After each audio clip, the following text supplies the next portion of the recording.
9, 8, 7, 6, 5, 4, 3, 2, 1.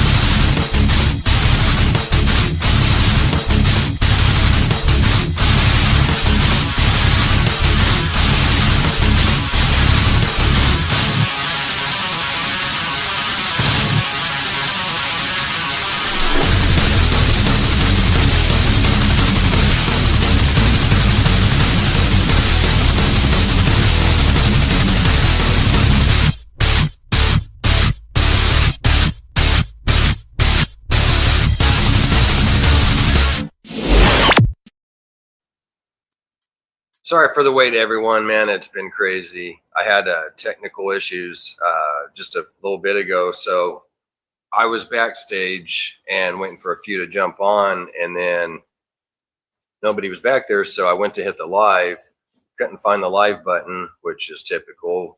But this time it actually was not there. So I had to back out, come back in, and then Mark was there where he has been waiting. So, and the weird thing is that yesterday I was actually late getting the podcast going because Will was back. I was backstage waiting on Will. He never showed up. So we're texting back and forth, messaging, and then he was actually backstage, but I was in the wrong place, so that was on me. But we got Mark over here with that beautiful hypo. What's up? How you doing, Mark? Oh, pretty good. How you doing, Vance? Oh, not bad, man. Glad for this weekend. Finally get to just relax, hopefully, and get a little couple things knocked out and some rest. And it's Valentine's Day, right? Yep, sure is. Shout out to all the the girlfriends and loved ones and spouses, and happy Valentine's Day, everybody. Absolutely. What's everybody doing today? You guys going out to eat, going to a nice restaurant, gonna do your own thing, barbecue? I know me and Mark was talking kind of what we're gonna do. Let's see here. Yeah, it was like the first thing this morning, contacted the girlfriend and reached out to her and wished her a happy Valentine's Day, and then just trying to figure out stuff, Yep. whether or not we're going to get together tonight or tomorrow. Definitely. So you guys just going to make plans for another time, or? Yeah, we'll see. I'll probably give her a call here in a couple hours and see if, we talked about possibly going out to dinner and Nice. or going over there tomorrow night. Heck yeah. You guys going to watch any movies or anything maybe, or? You never know. Never know, huh? Yeah, I think that's what I think I'm going to do. Sounds interesting, actually. Pretty fun to watch a couple movies and have a nice dinner. We were talking backstage. I'm not sure if I want to do like a barbecue or make some pasta or something. Still have to get that all figured out. Yeah, it's always nice to have a nice, relaxing evening, Mm-hmm. A lot of people are probably going out to eat tonight anyway, so it might be pretty crazy out there, depending upon where you're at or favorite spot to go to. Yeah, that's the thing. I always like, I don't know. We never really go out as far as like Valentine's Day. We always just like usually do stuff here, barbecue or do something. Make shrimp and lobster and steak. Like I don't know, it's expensive, but it's not really so much the money part. It's busy, like to go out on Valentine's Day. You got to make those reservations, and it's packed. It's like you're better off just doing it like another day, like the day after, right? So it's not as packed. You could make a little more of it. So, but like I said, that's why we always just stay home. It just makes it easier. You could have whatever you want and watch some movies and drink some wine or alcohol or whatever. All that good stuff. See, who do we got? Oh, we got Brave. What's up, Brave? How you doing, buddy? What's going on, Brave? Brave's probably got that smoothie in today. Got his protein shake going. How's school going with you, Brave? And we got Michael. What's up, Michael? In fact, this is one of our sponsors right here. I got to get his logo up here also still. I've got so much to do. I've got to get Michael's logo up here still. On the Gene Wars, I've actually got to enlarge the logos because I was trying to make it fit to where the screen, it doesn't run into their logo. So I was like messing with it and try to make it to where it wouldn't. And I was like, okay, I think that's where the mark's at. But then when we did the live, it was actually a pretty decent gap. Dropped it a little weird. Yeah. Yeah. But it's hard too because it depends on how many people you have on stage. Like if it's just me and you, how it is, I could do a pretty good size logo. But then if you add a third person, then we start to go up a little bit. Yeah, how they change the scenes and everything.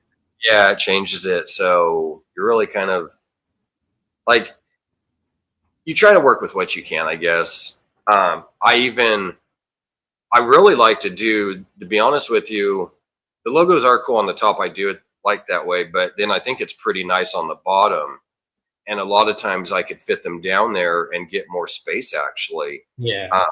The downfall is though, if you do have like how the banner's up right now, then that cuts into it. So you kind of just pick and choose what's best. But yeah, when you're running the ticker, it kind of cuts into the space a little bit. Yeah. Yeah. It's like, what was it? Like on me and Will's logos, it'll do that, which is fine. When ours is up at the top, it'll sit there and cut into it somewhat. But like I said, that's not a big deal. Just out to dinner with the wife. Figured I'll jump on and say hello. Heck yeah, man. Hopefully you're having fun out there. What are you guys out eating? Nice, Brave. That's awesome. Good to hear, man.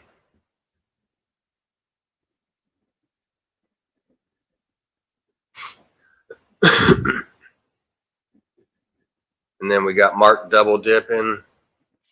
Yeah. I think I was like, yeah, where are you at, man? I was waiting backstage. And I was like, he's busy doing something. I didn't even know. At first, like, I didn't know that you were responding to me as far as that. I thought you were saying like you were busy. Oh yeah. But at the same time, I didn't realize you were backstage. So I'm always busy, I've always got something going on. Always stuff going on at the house, Oh, definitely. It never ends. That's the thing, right? Always seems like something's going on.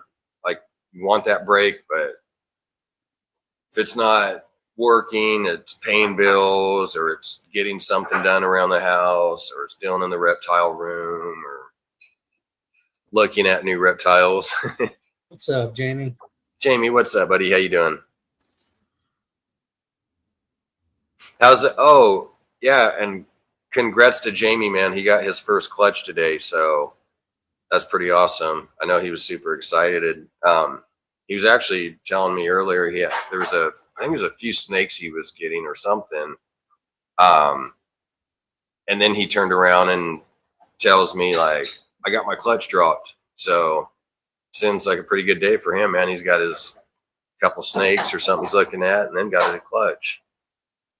Yeah, I think James B also had a clutch here recently too. I think he hit his first clutch. Yeah, I think James B was just a few days ago or something, wasn't it? Yesterday or the day before, I think. Something like that. It's pretty cool. Yeah, that's always a great feeling, man, getting your first clutch. Yeah, for sure.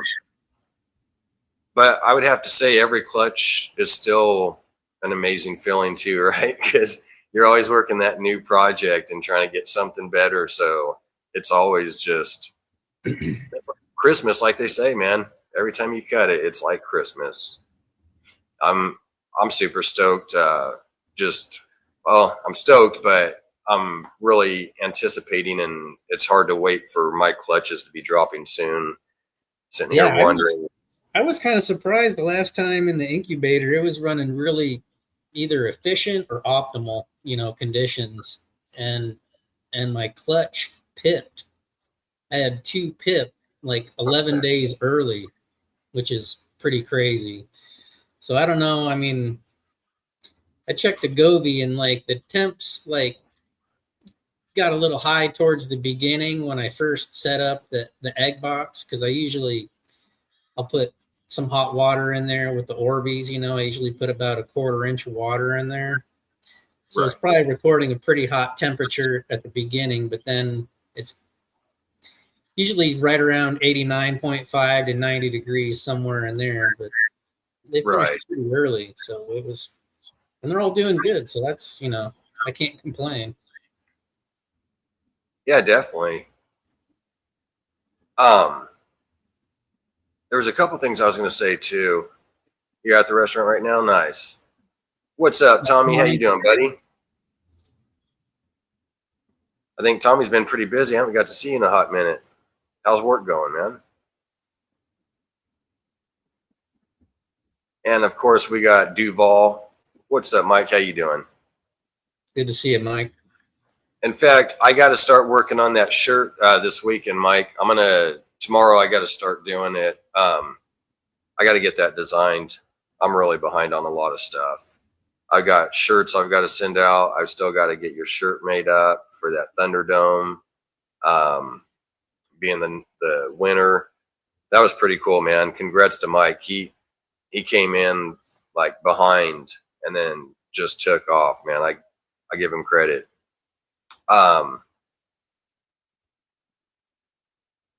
But yeah, there was a few things I was going to say too.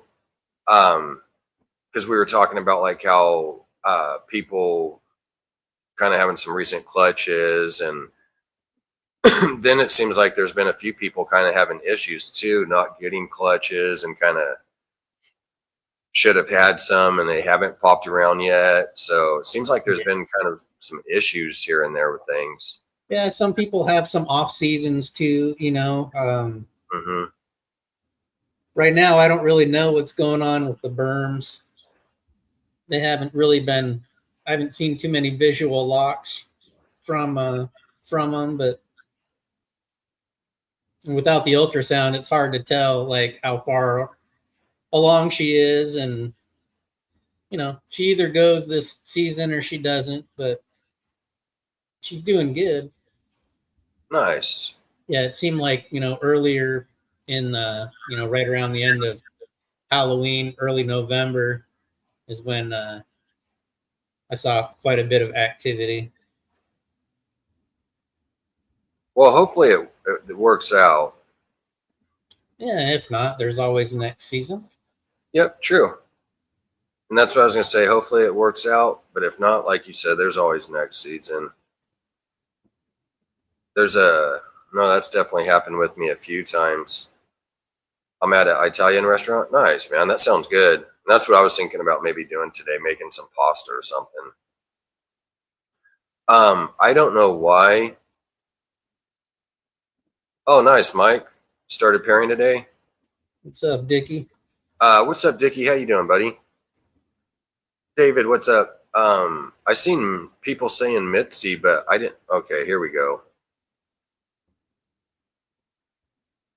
That was really weird. I seen people saying Mitzi, but I wasn't seeing her, and now I'm finally seeing it. What up, Mitzi? How you doing? Hope all is well with you. But yeah, there was something else I was going to say too. Oh, like I was going to say, people, you definitely need to watch out, because sometimes keep an eye like on your cords and different things, because accidents do happen. Keep an eye like on your thermostats, your cords, because I was talking with another breeder the other day, and their wife had set a basket or something down, and it hit the plug and pulled it out. And they had a female, one of their females was pregnant. She has a clutch. So luckily, she hadn't dropped the clutch yet. but definitely a little concerning at times. Like everything should be okay, where the female should still drop the clutch and everything be fine, but definitely want to keep an eye on stuff like that. So what they ended up doing was, I think they took some tape or something and taped it up there to make sure that it does not get kicked out or anything, you know? Yeah, I'm kind of OCD when it comes to cord management with the racks and everything, you know, break out the zip ties and get everything as tidy as you can with the surge protectors. That way it's easier to troubleshoot it. It's easier to, you know. True. And then watch your heat tape, you know. You got to keep an eye on your heat tape. The only time I usually run into issues is like if we do ever lose power. Sometimes it'll surge, you know, when it goes off and then tries to come back on, and it might kick a breaker. I've had that happen like maybe once or twice. Right. Just it shuts off, and then when it comes back on, you know, I just check on the thermometers and then start pulling out the IR gun, making every. Usually we don't lose power for too long anyway, though. But you know, worst might be a day or so. Right, and that's always nice too, to have like a generator for backup.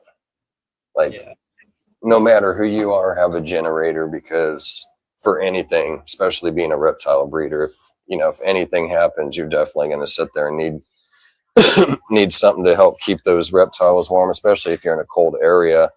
Yeah, especially in the winter. Yeah, either like a whole house generator, or you can even run like a little Honda like backpack generator, you know, outside, and just run some cords. Yep.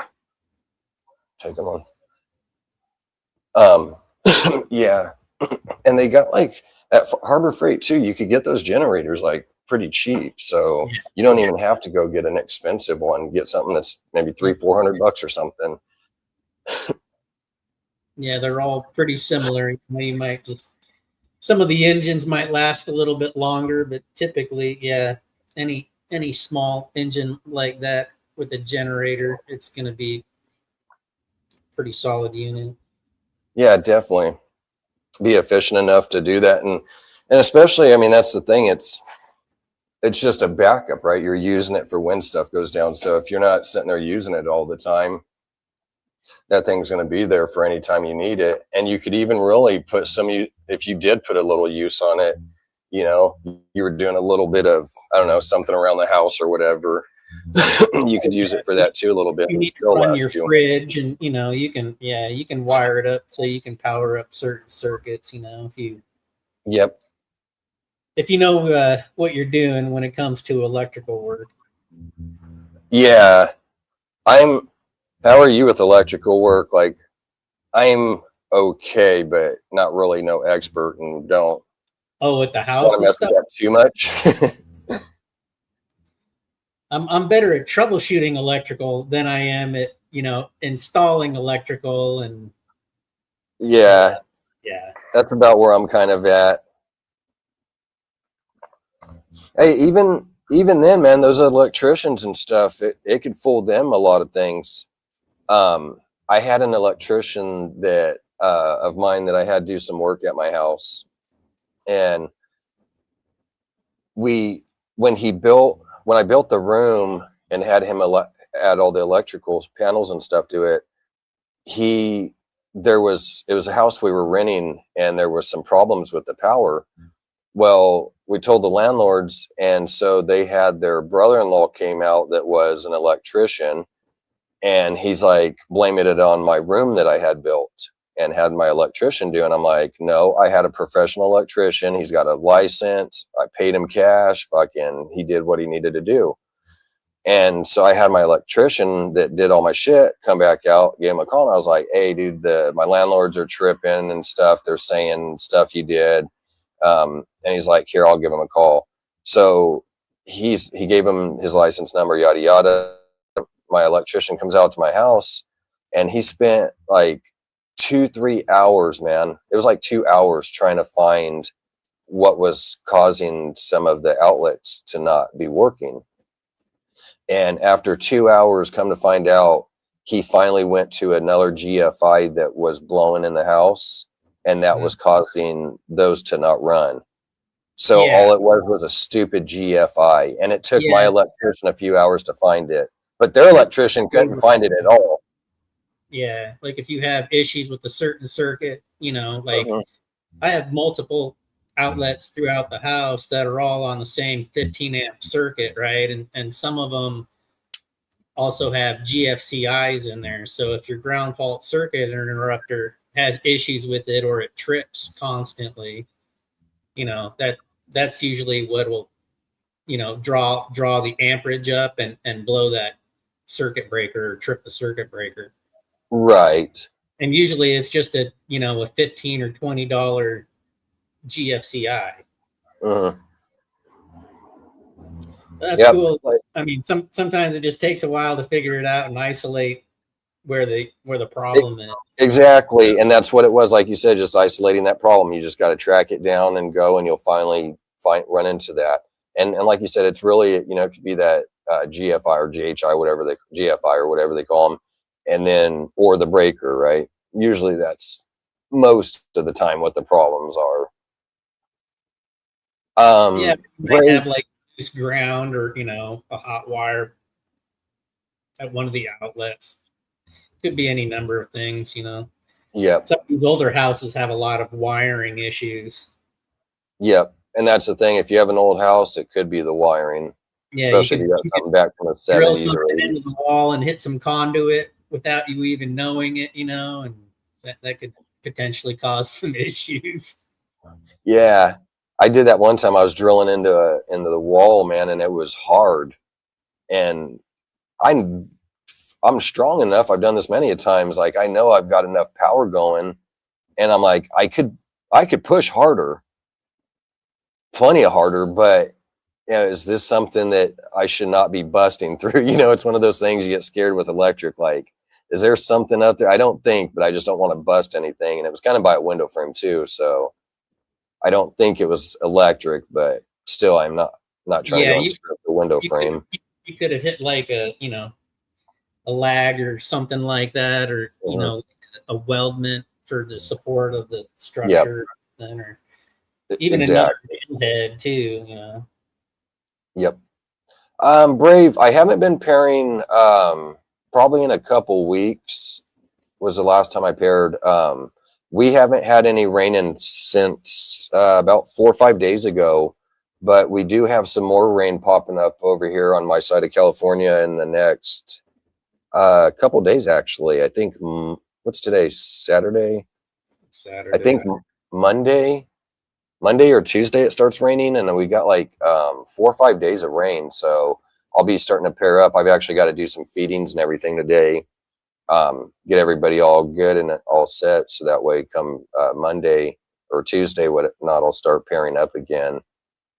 But I've got so far 4 confirmed locks this year, so just trying to keep them fed and bred and healthy. That way they could start laying here pretty soon. And then some that I'm still trying to get to size that are like 700-800 grams, 1,000 grams. So a little bit more weight, and hopefully I'll get them here in the next few months. If not, then I'll have to wait till the end of this year. Well, I'll wait till October when the weather pops around again. Yeah. Yeah, you know, I just usually pair year round, right, without the ultrasound. So if I have a pairing that I want to do, I'll just look for the signs, you know, when she starts bull wrapping and hanging out on the cold side. Last year, a lot of my clutches went in May, and then also, like November, December time frame. So I've only got a couple pairings that I want to do this year. Haven't really started pairing them up yet. And then, plenty of time still left. You know, we're only in February. Mid-February. What do you go up to is in the year? Like, so I'll go all the way up to like April or May breeding. and I'll stop. But that kind of depends on the weather too. But I usually go up to about April or May. Yeah, that's the thing. Like I said, like I had 7 clutches last year, and 6 of them went right around May and June. They were dropping clutches, and then yeah, towards the end of the season, and then I just had I had 1 clutch drop in 2026 that I started working with in 2025. So Nice. That's cool, man. And that's funny too, because actually, so I'll have 4 to 10 clutches this year. I'm hoping 4 of those clutches will be 2025 when they started. So that'll be pretty cool and interesting that I got them started in 25, but they should be hopefully, in the next month or 2, hopefully have some eggs dropped. So yeah, I've got like one pairing I'd like to do, but she's still a little small, so she might be one of those ones that ends up going towards the end of this season. Right. Mike Duval said, and a leopard clown to a double het sunset clown, hoping for more clown het sunsets like last year. Heck yeah. Hopefully that works out for you, brother. A Nothing leopard wrong clown. with some double hets. No, not at all. Yeah, and then you'll be hitting sunsets, and nice. Yeah, I'm working triple hets right now, kind of quad hets. Working for a triple visual, but all of those will be quad, the baby. So hopefully, hopefully I hit on that. And I mean, you're working double, so yeah, I'm trying to work on just stacking in certain genes into singles, and I've got some doubles that are growing up, and yeah, I'll in the next 3 to 5 years I should be hitting some pretty crazy clown hypo combos, and even sooner will be the clown pied stuff. But heck yeah, that'll be awesome. And that's what I was saying. Like, I've got that triple visual I'm working on, and which they'll hopefully be triple visuals and have the het ultra male. So working on a quad, getting mixed into that triple. But I've got a couple other recessive projects where I'm just working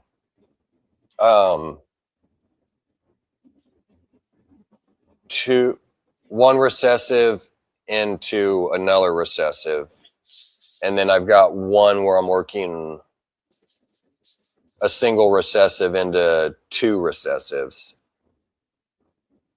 So try not to go too crazy. The better you keep, the smaller you keep it, you'll have better odds. Like Duval's got the double het, so he'll have a lot better chance of hitting that.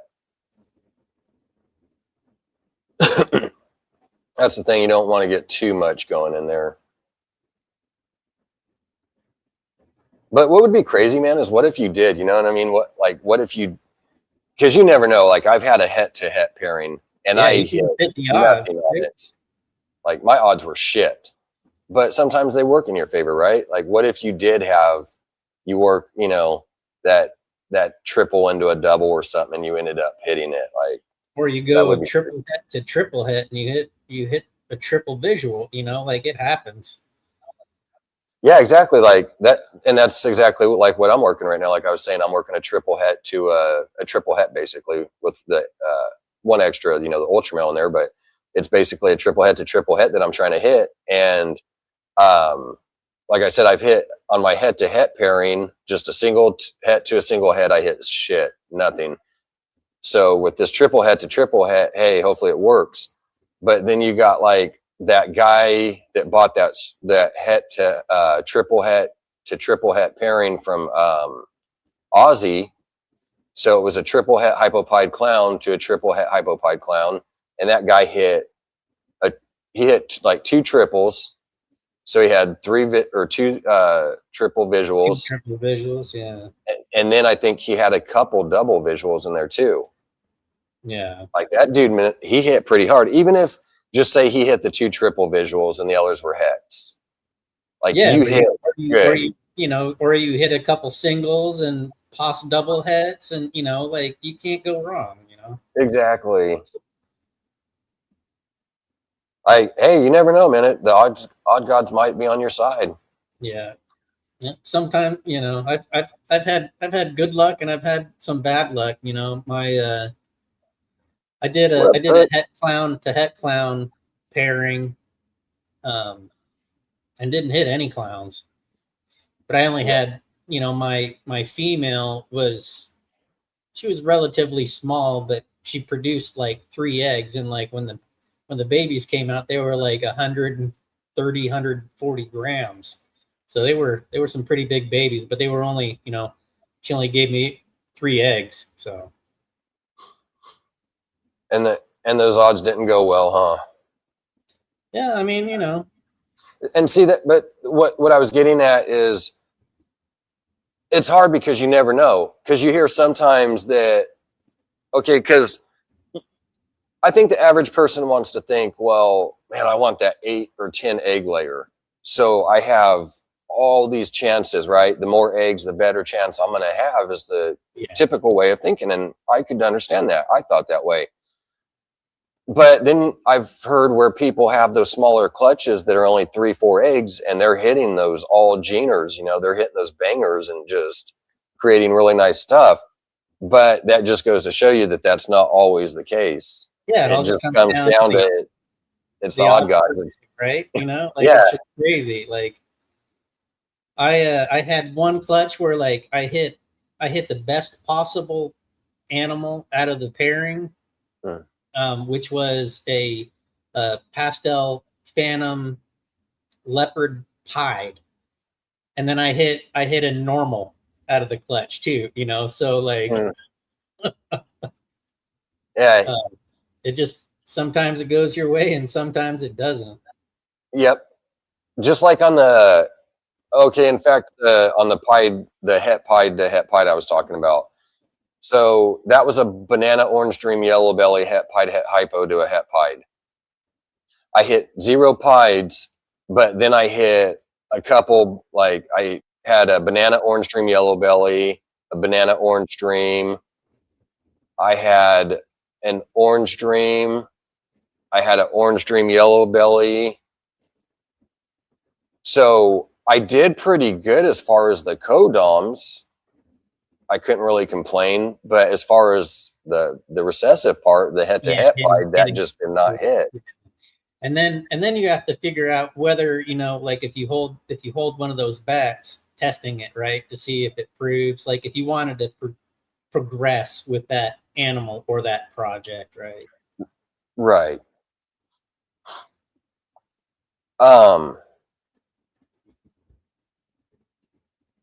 Got somebody new in here. I got to smurf him real quick. Yeah, Dennis West. What's going on, man? How you doing, Dennis? Appreciate you coming out. Hopefully your weekend's going well. Trying to run through this real quick. We got a few other people that jumped in. Nice. Harbor Freight, good cheap ones. I'm not sure for sure on that Duval what you're talking about. I don't know if that was a personal conversation that I missed or. I think he was probably talking about the generators, maybe. Oh, okay. Yeah, he was. That's exactly it. No, I was kind of lost because there were some things that I was looking at. I was at Harbor Freight because Harbor Freight's a good place, right? Like they have really cheap stuff. Some things can be garbage, but then some things can be really good, that last a long time. And then of course we got Chris. What's up? We appreciate, this is one of our sponsors too right here. So we definitely appreciate you guys. In fact, I got to redo the logos. I got to get Michael from Platinum Morphs thrown up here and get these logos bigger. I was talking to Mark about that earlier, right? Oh shoot, you guys can't see it. I had talking about.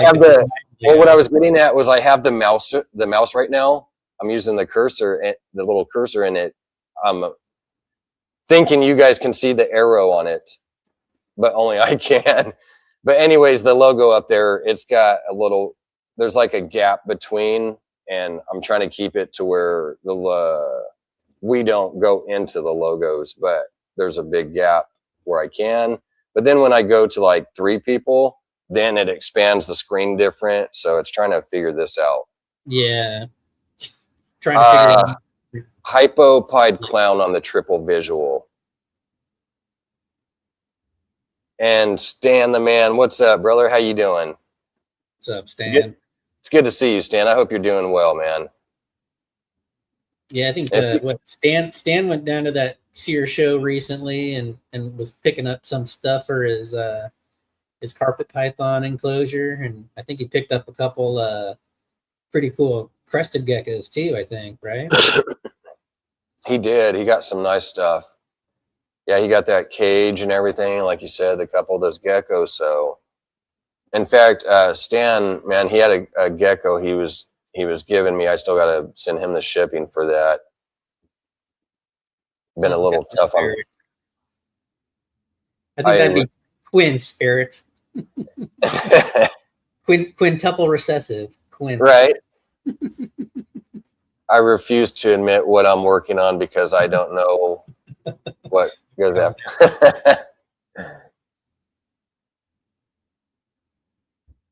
Yeah. I don't know. What's weird is people used to get hets a lot, right? And then it went to where people weren't really working hets. They started working away from it a couple years back. And it kind of seems like people are starting to kind of, I don't know, start working hets again a little bit more.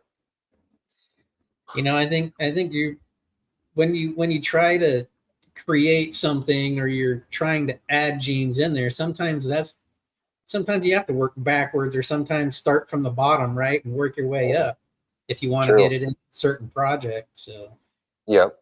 And sometimes the het version of animals turn out better than the recessives, you know? Yeah. I love my recessives, but I love the codoms too, man. I don't know. Like, I'm kind of the type of person, I like everything, whether it's codoms, recessives, or you go dark and you go light. I don't know. There's something about everything. Yeah, some of those dominant genes, you have to get into those recessives, you know? Yeah, exactly.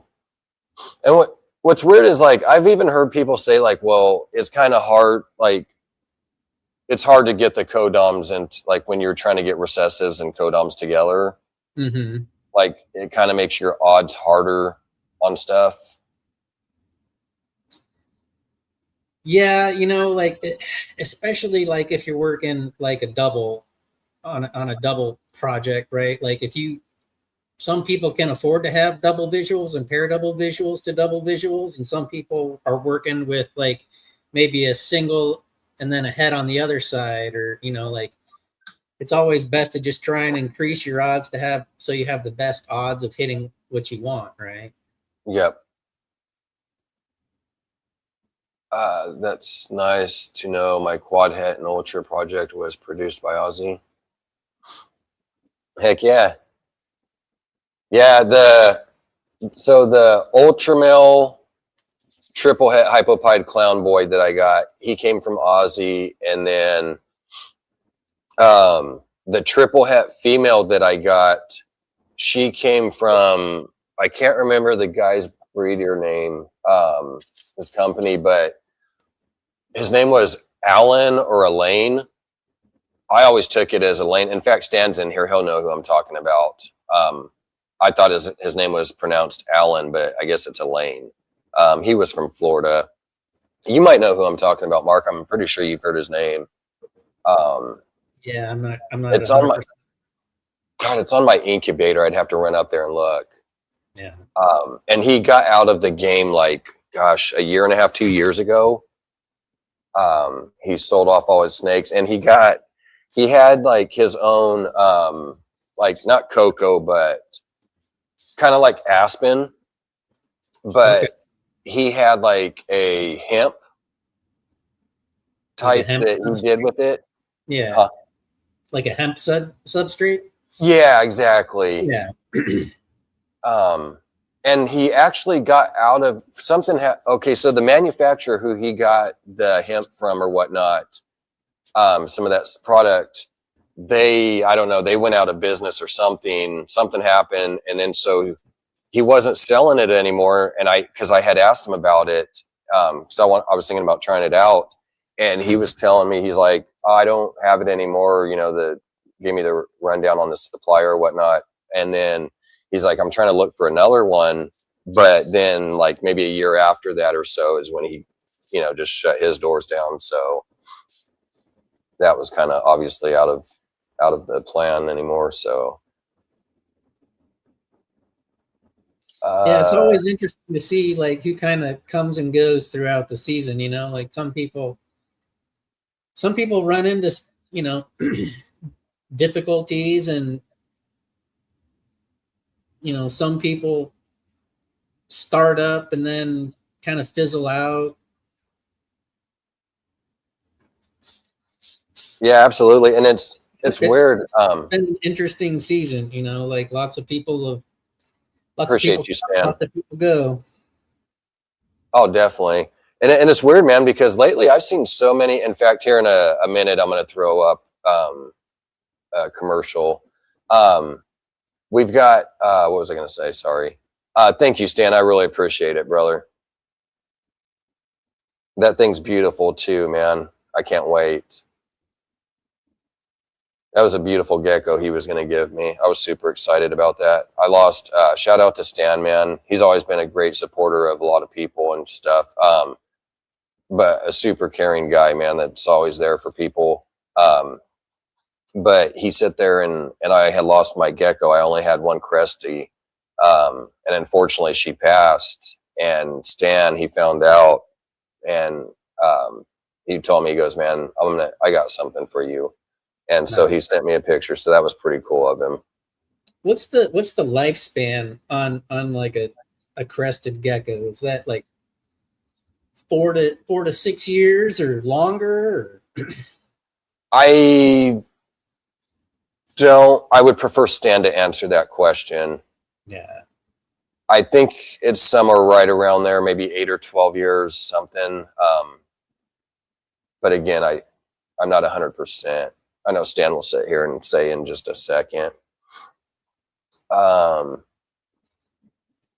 me, in fact, we got 15 people in here. Let me get this. Run this commercial. Yeah, I like to try to run them when we got that high number. Hell yeah. Let's see here. Okay, right here. Operation Deeds, Not Words 2 is dedicated to empowering and uplifting disabled veterans and first responders through unwavering support, meaningful resources, and real opportunities that honor their service and sacrifice. Our mission is to build a thriving, impactful organization driven by the shared vision, commitment, and accountability of our team, because when we work together, there is no ceiling on what we can accomplish. We are equally committed to the growth of our team members, actively encouraging them to expand their voices, followings, and businesses as essential pillars of our mission. Being part of Operation Deeds, Not Words reflects great credit upon our members, uniting communities in the Fat Man Nation. Green Line morphs under a shared purpose rooted in service, resilience, and action-driven impact. Deeds, not words. That's right. www.thefatmannation.com. Make sure you go over there. They got some awesome shirts and beanie for the military. And last year it was the military, but this year it's military and first responders. So it's pretty cool, man. They help out a lot of people, military and first responders that have been through wore, lost, you know, a limb and or whatnot, and can't do the stuff that they used to be able to do and have fun. So they go out. It's pretty cool, man, what they have, where these guys, they take them out and they're able to go camping, fishing. I think they shoot guns. Like, they get to enjoy themselves out there and do awesome stuff. A lot of great outdoor activities. Yeah, exactly. A lot of outdoor activities. Get out there and get your T-shirt to support those vets and first responders. I'll be, you know, absolutely. It might be doing a little something there for sure. Yep. And the thing is, last year I wanted to buy a shirt and I never got the chance because I was broke at the time. And they were really cool shirts. And regardless, not only were they cool, but it went for a great cause. So I unfortunately didn't get to get one last year. And I was like, man, well, this year I'll go ahead and come up with the $45 to get a shirt. Well, I go over and I look at the website, and guess what? They're not $45. They're actually like $35. So even better. Good price, man. It's not bad at all for a nice shirt. You know, and a great cause. You can just donate to the cause too. You don't have to go out and buy a T-shirt or a beanie. You know, like, you can contribute. Exactly. That's the thing. Like you said, Mark, you could sit there and donate. You don't even have to, if you can't afford it or whatnot. Hey, understandable. If you could donate, you know, $10, $5, 20, whatever you can donate, you know, $1, whatever, it all helps out. So, I know I'm definitely going to be getting me some of those shirts. I want to get a couple of them ordered in.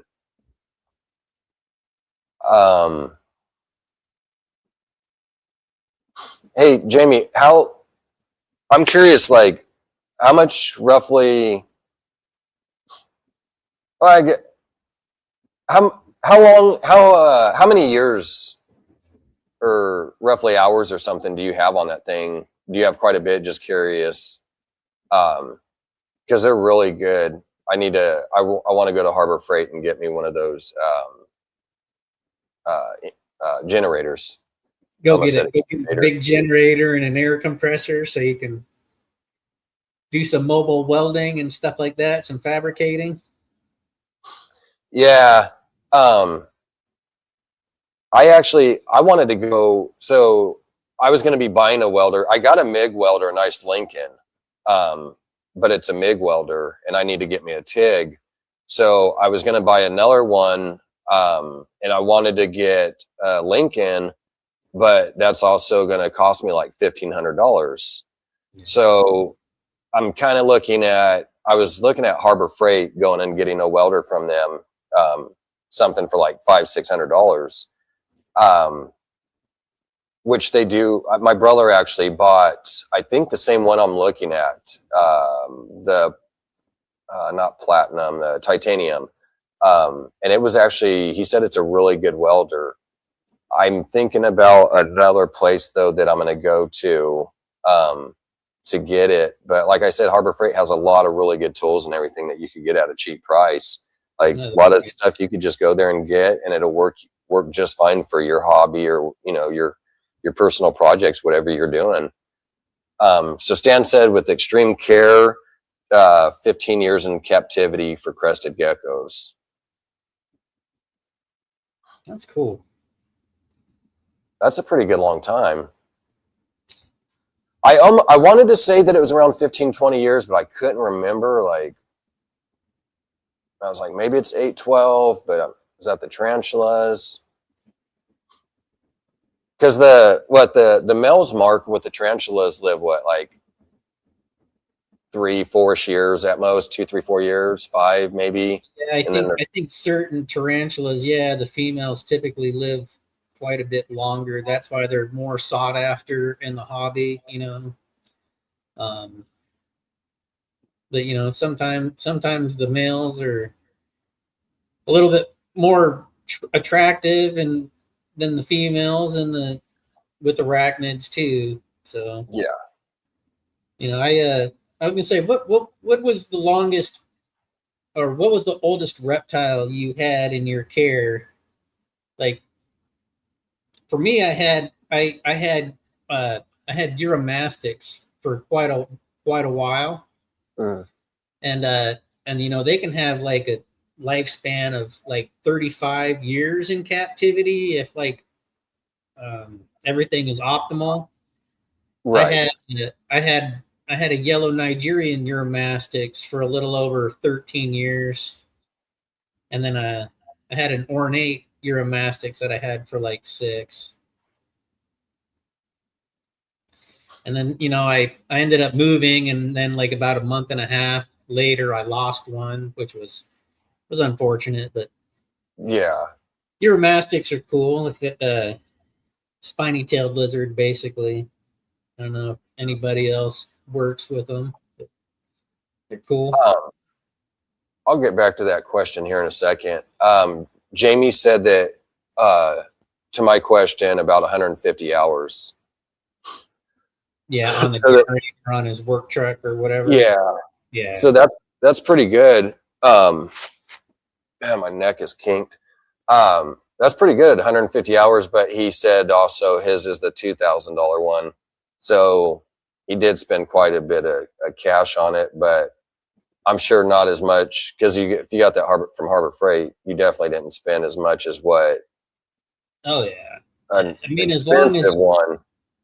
Even at like 150 hours, the maintenance on a generator is pretty minimal. You know. Yeah. Changing air filters, oil filter if you have one on there. You know. And he said it puts out the 180 psi, so that's pretty good.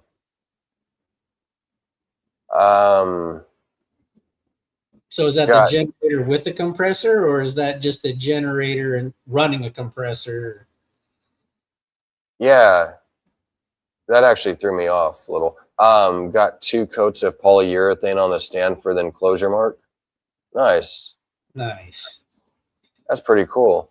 Was it? Yeah. So what was that? A wood one that you got, Stan? Yeah, I think Stan has that nice wood. What's up, James? What's up, James B? How you doing, buddy? It's got that nice wood stand with the shelves and all the nice house plants in there. I think it's up on Stan's. I think it's on Stan's Instagram page. Yeah, I think I see. I was trying to remember. Like, I think that there was a wood one. Maybe. Yeah, it looks great. So Mark just said males are more attractive. Yeah, arachnids, buddy. Oh shit. What'd you say, Mark? I said arachnids. Yeah, I was trying to hit the next comment, and then I hit new comments, and it went all the way down. So I was like, oh shit. Yeah, and intervals is like 5,000. Ingersoll Rand air compressor. Yeah. Mine is the compressor to change tractor trailer tires on site out of my truck. Nice. I always wanted to build me a rig, man. I want to get me a flatbed and throw a welder and stuff on there. That was one of the things I really wanted to do. Plasma cutter or a multi-purpose, right? Like you can get the multi-purpose rigs where you can. One we have at work, we can stick weld. We can do MIG, and then we have an adapter to run like aluminum, so we can weld aluminum too. Okay, so Stan said the stand is a wood PVC enclosure. That's because I remember seeing that picture, and I was trying to think. Wood, the enclosure is PVC. Yeah. Yeah, that's what I thought. Yeah, it's a pretty big, decent size enclosure too. Yeah, it was nice, big old sucker. Yeah. Yeah, it would. I would like to sit here, man. That's one thing. One of the things I'm really wanting to do is like, I want to. I'm investing in my snakes and everything, but I'm pretty much all done. Like, for the most part, so like one more snake that I want to get. I mean, there's plenty of more that I want to get. You know, like another 10, but there's just one more to add in my collection, and I'm seriously fine with that, right? So everything that I'm investing in now is basically just saving money for me to have as a savings, but I'm saving all my money to go into like a business. And that's the thing. I want to get like the CNC machine and all that. So to get all that, man, I'm looking at a lot of cash, because there's $10,000 just right there. Yeah. And then for all the other stuff, like if I was to actually spend the money on like a good welder that I want to get, I mean, that could be $1,500 for like a top brand, but the basic model, you know, I mean, you could sit there and be spending what, $3,000, $5,000, $10,000 on a good welder. I mean, some of them even go to 30, 50 grand, but obviously, you know, I'm not going to spend that damn much. But, you know, to do the, you know, like I said, if you spent some good money on just a decent welder for, you know, 3 to 5 grand, something that's going to, you know, industrial, that'll last you a long time and shit, and the CNC machine and all that stuff, man, it adds up. Lots of money gets invested in tooling, you know. Exactly.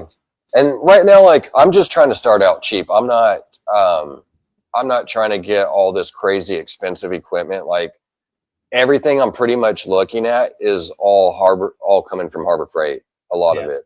There is a few other things that'll come elsewhere, but yeah, I mean, it's just me trying to, you know, go a cheap route right now just to get step foot. And then once the door opens up and things work out well. Exactly. You know, start upgrading some equipment or get whatever you need to, you know. Yeah, absolutely. Go slow and grow. Stan said it was a 4x2x4. Yeah, the enclosure. That's a big sucker. It's a nice tall enclosure. It is. That's what I was looking at. So 2 foot by 4 foot and then 4 foot high. That thing's got some space, man. 4 feet by 2 feet deep by 4 feet high. Yeah. Heck yeah, Stan. What did you get that for a good price? I mean, I'm just curious if you didn't have to say how much. Just curious if you got a pretty good deal on it or whatnot. Yeah. Or where'd you get the enclosure from? Was that, I know there's a couple places out in Florida that there's some guys that build enclosures out there, right? Yeah. Yeah, Stan, it was pretty cool. It was so soft. They're super soft. I was tripping on that when I first held mine. I was just amazed. Well, actually, I even take that back. I was amazed again when I got mine and held it, but there was one when I was at the Reptile Expo, because I had always wanted to get the leopard, the crested geckos, and there was a girl that had one at the expo, and she let me hold it, and that it was pretty amazing feeling them, how soft they were. It was like to me it was almost like a rubber in a way, like a real silky soft rubber, if you will, like not like a rubber eraser or something. I don't know how to explain it. Almost like a pair of like nitrile gloves or something on the inside. Yeah, exactly. It's pretty cool. Yeah, my Europeans were like that. They were all like hard and armored, you know, like they they were pretty cool. Like they'd like roll over on their back and they'd just sit there and eat like flowers and stuff. They were pretty chill. That's awesome. Let me get you smurfed. Yeah, that way we can follow Mystic Mountain Morphs. Exactly. Appreciate you, Mystic Mountain. Throw your first name down there in the chat too, if you don't mind. Yeah, exactly. Let us know. Always cool to find everybody's first names if you prefer that. If not, it's not a big deal. Yeah, exactly. That's the thing. If they prefer it too. Well, I think we got the answer, but we'll find out. I think it's Casey. Nice. We'll see in a second. Yeah, because it was funny that you said that. Because what happened, Mark, was I went on a show a couple weeks ago, and because Pierce, Mitzi knows everybody. Casey. Mitzi's always out there supporting everybody. She does, man. She's everywhere. Like, even yesterday, she even came and showed some support last night. So that was awesome. Nice. She was out at the auction watching it, which was amazing, and I'm glad everybody did. but she came over and showed a little support. And it was really just me and Will just bullshitting. Yeah, I stuck Really. around for about a half an hour, 40 minutes, and then I was like, what's going on, guys? I know. Started a little bit late, did you?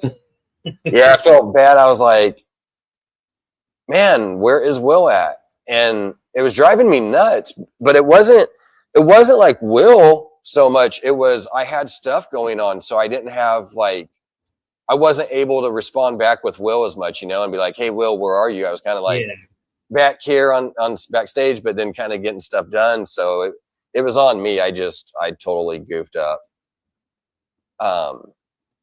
Yeah, it was cool to see everybody out at the auction. They raised quite a bit of money for Bosa yesterday, and they'll continue to do so tonight. So yeah, I knew it was going to go good. So I knew that the auction would bring at least a bare minimum of 60 something people, but I figured pretty much it was going to be in the 80 to 100. That there should be 80 to 100 people that would probably show up there. Oh yeah, bare minimum, it's going to be 60 something, and they did. They showed up strong, like we knew they would, and that was awesome because Bosa deserves that, man. That guy, he's such a wonderful, caring person, man, and a big supporter of everybody. You couldn't ask for a better person, Yeah, Bosa's helped out a lot of people, in the community and in the industry, and it's good that we can all come together and show support and show love for Bosa in his time of need. Heck yeah. And gonna have round 2 today, and that was so cool, man. Like I was super stoked to sit there and see Wiz have that, man, where it's like, okay, day 1 and we have day 2, because people brought in so much, just donations that as people were going to, because again, that guy's a loving, caring guy that people have nothing but respect for. So they just poured those donations in, and it was so much that it's like, all right, we're going to have to do a 2-day deal on this. Like, let's see here. Oh yeah, Mitzi, I meant to go back to that question, or I had it. I've been wanting leopard and crested gecko. Yeah, me too. I've got a bearded dragon. He's pretty cool. He was supposed to be a she, but come to find out he was actually a boy. So it went from his name being Mary Jane to Michael Myers. But yeah, it definitely had to change. So I wanted a red monster to breed with him. So the plan was to get a male, but obviously that switched. So I got to get a female. But I wanted the leopard gecko, the crested and the leopard gecko. I used to have a leopard gecko years ago. She was actually like what do you call it? She wasn't going to live too long. She came from a reptile store, and they didn't really do a good job, whoever had her before. So I basically just took over her for a bit, just the rest of her life, the little bit she had. Yeah. I have leopard gecko eggs going to hatch next month. Nice. There you go, Mitzi. Got yourself a gecko egg now, or a gecko. I'm also getting 4 breeding crested geckos soon. Nice. What other animals do you keep as pets, Vance, besides the right now the bearded dragon, and now you got some other stuff? So I've got the balls, obviously. I've got the bearded dragon. I've got the tarantula. The crested gecko died. And then I've also got a berm, which I haven't shown him off. That's pretty much it for now. Besides the dogs, or I should say dog. All my dogs died. I just got the little pug left.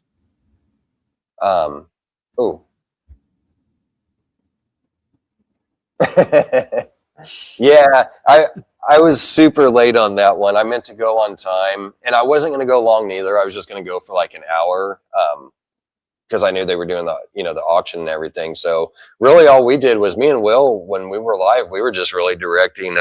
It was just me and him talking, and then directing people over that they had the auction.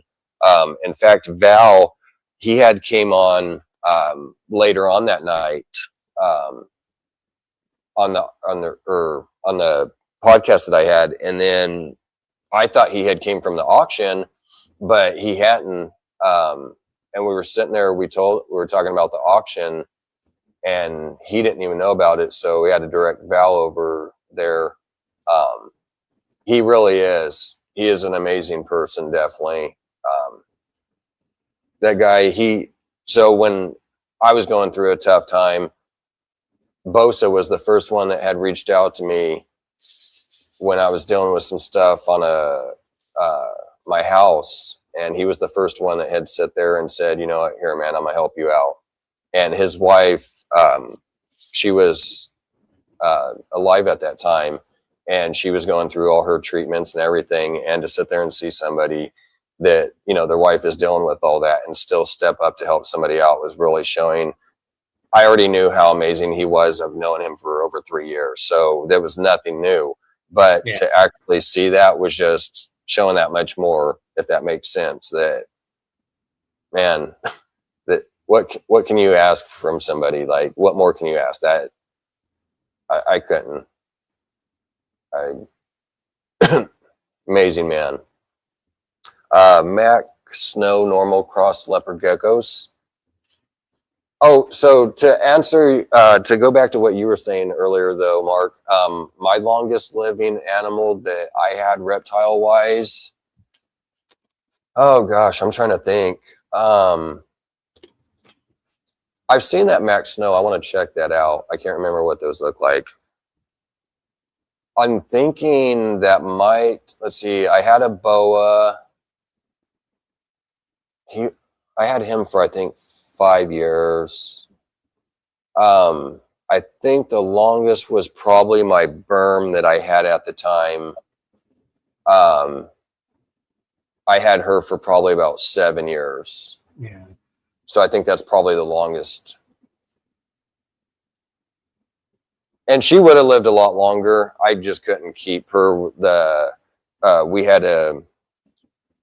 We were living in a house and everything, and then ended up losing that. So I was moving back in with to my grandma's for a little bit.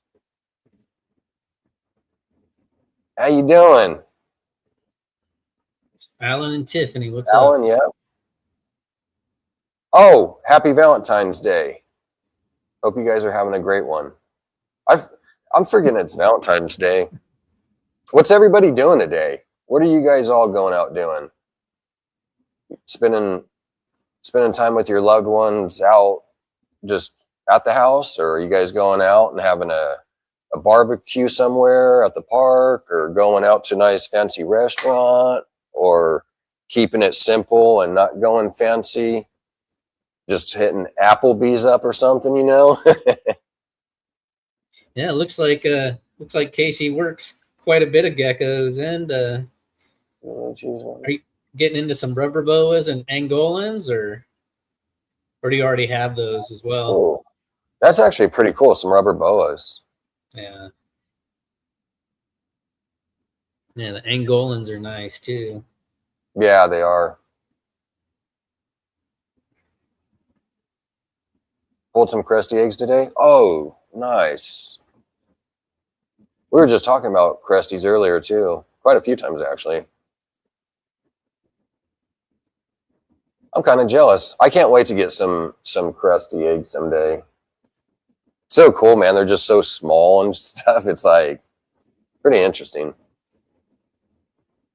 Reminds me of like, in fact, speaking of, Easter's popping up soon, but it reminds me of like those little Easter egg candies, like the little tiny, almost like a jelly bean or something. Yeah, they are pretty small eggs, and it's crazy how some of these species, like how many eggs some of these species lay too. like with chameleons, I was surprised like how many eggs a chameleon female will lay. How many do they lay? I mean, anywhere like 20 to 50, you know, like, and then they bury them too. So you got to go find them and dig them yeah, I up. mean, if you're specifically trying to breed them, you know, like you can create lay bins or lay boxes for them, and then once you know once they lay, you can go in there and dig them up and incubate them. Or if your temperatures are ideal, you know, like 6 months later, you might just have a ton of babies falling out of the dirt, and yeah, it's pretty cool. Yeah, I remember like Stan talking about that too with like the cresteds. He was sitting there having to go find, like they would go bury them, and so he'd have to go find them and stuff a couple of times. Yeah. Like I think Stan had something set up for them, like a little nesting box or something, but that one just kind of took off and did its own thing or something, if I remember correctly, or something like that. Yes, thank you, please. Happy Valentine's Day, and hit that like button and subscribe. Man, she's just like Mitzi. Great supporter. Absolutely. What are you guys doing today, Ellen?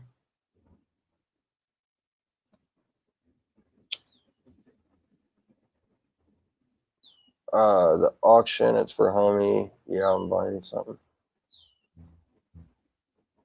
Yeah, I picked up a nice animal yesterday.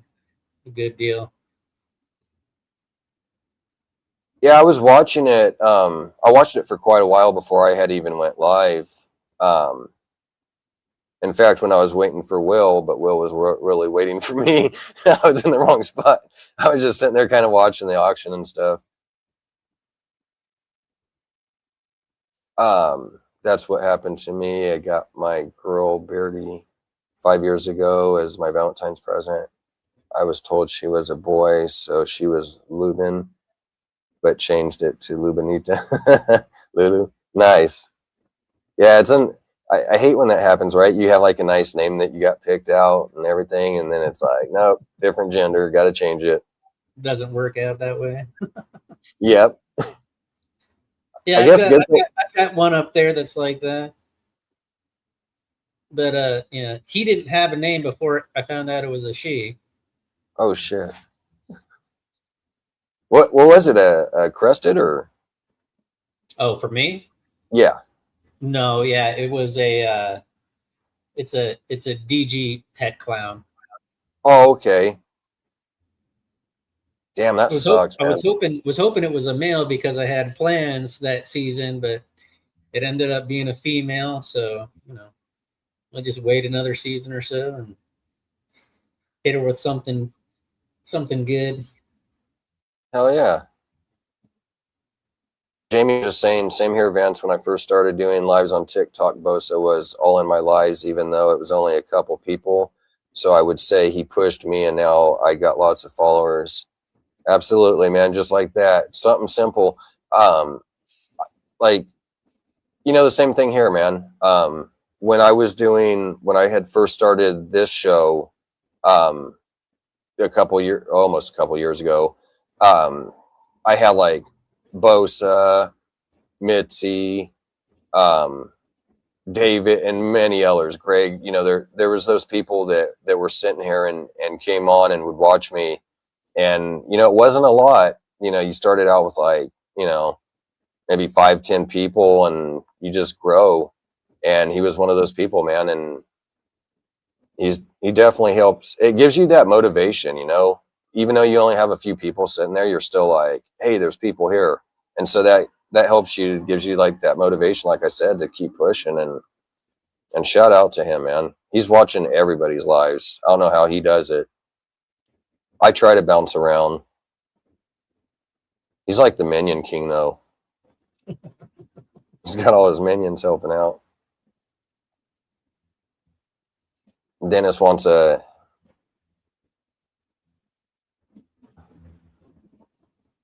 I can't even pronounce it right now. Angolan. Yes. The Angolan pythons. There's quite a few people out there that are breeding them. It's a nice looking animal for sure. It's a nice python.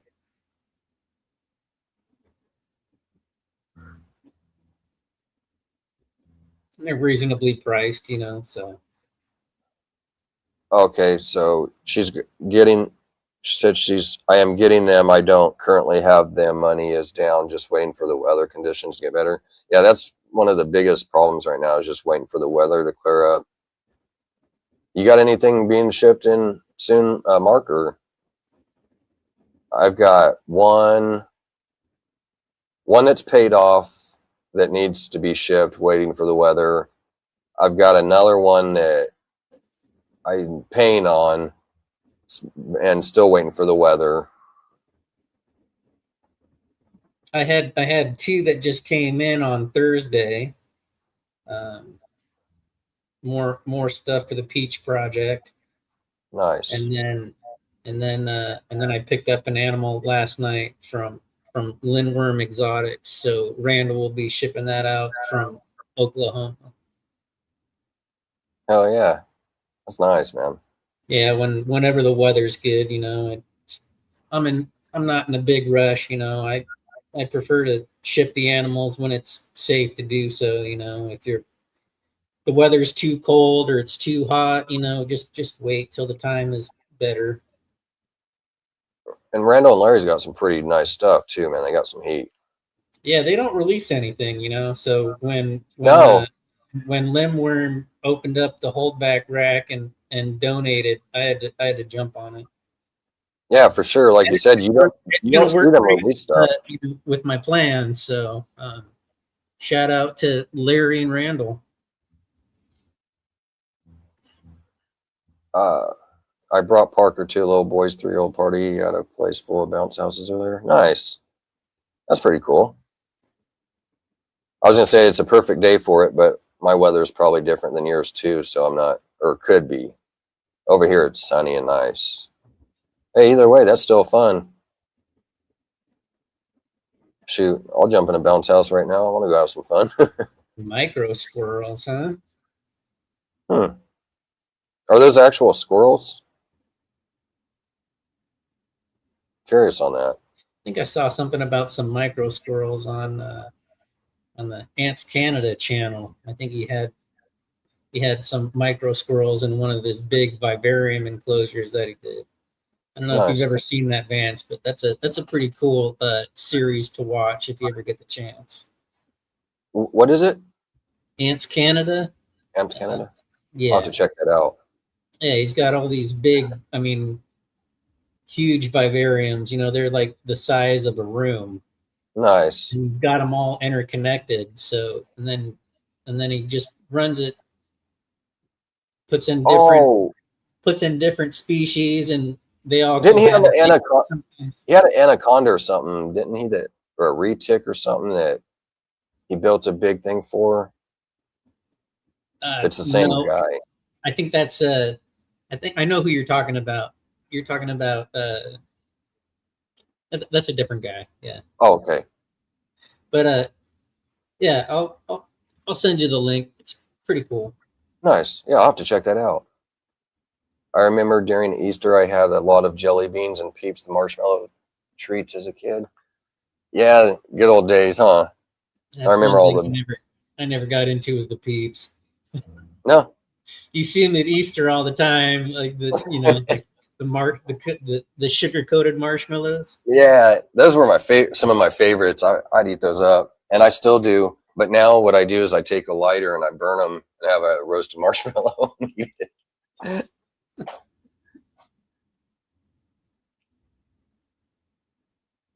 When we went to the pet store after. Oh, nice. Got to see some animals, check out the reptiles and all that. That's cool. Is it a pretty big pet store up there? Yeah, we've got like the big box pet stores around, and then we have some pretty nice pet stores up here as well, you know. That Oh shoot, I'm sorry, I confused you with because we had two new people in here. My bad. And you know what? I actually caught that too before I said something. I was almost like, you know what? I might have the wrong person. And I go, no, I don't. So my bad. I will get that corrected next time, sir. Wifey went to shop with her sister in Lexington. I've been chilling, watching the games. What games? The Winter Olympics, I bet. That's what I was wondering, if it was the Olympics or something else, because that's the only thing I could think of right now is the Olympics. Didn't they have one of the skiers get hurt the other day or something, break their leg or something?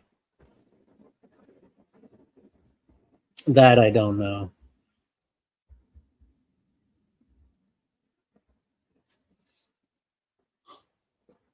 I was going to catch some of the Olympics. I just haven't had a chance to even do that yet.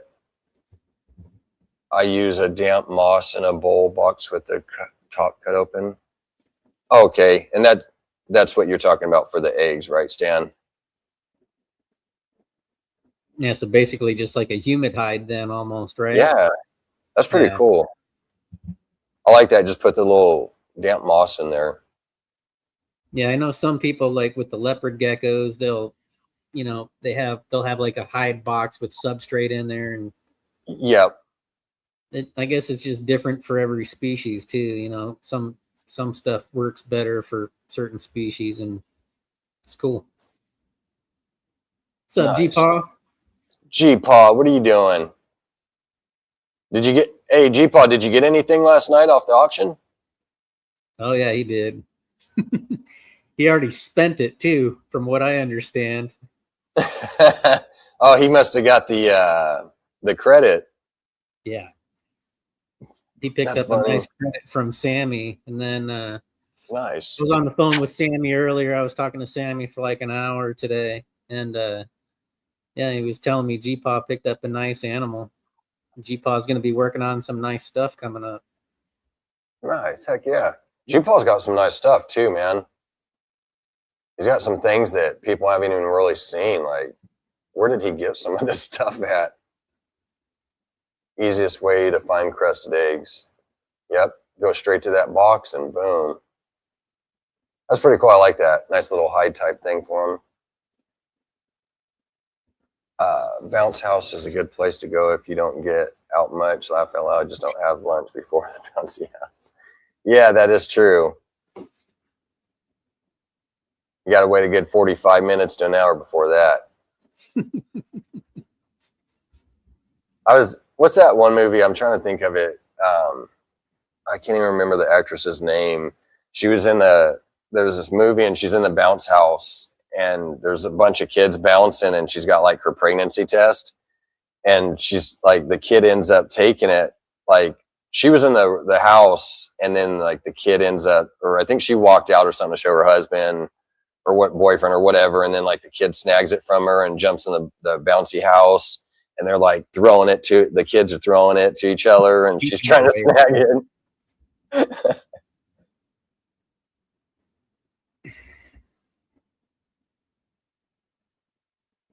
Let's see here. I think we got a question.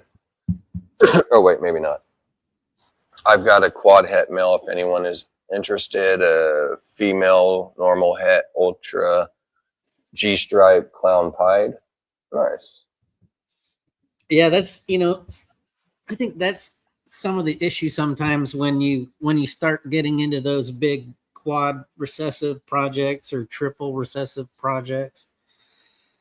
Like you said, like the money goes up significantly the more recessive genes and the more combos you put in there, right? So you kind of have to weigh your options sometimes as far as like your plans go for certain projects. Absolutely. I had a nice triple het pair at one point in time. I had a 1.1, but I unfortunately lost the male. Oh, damn. Yeah, but it was clown hypo ultra male, and I had a super fire male, and I lost the male unfortunately. And the male, the female's nice though. She's let me Let me get my cheat sheet. So many I know damn that always animals. helps. Yeah. She's a pastel Enchi yellow belly triple het clown hypo ultramel. Nice.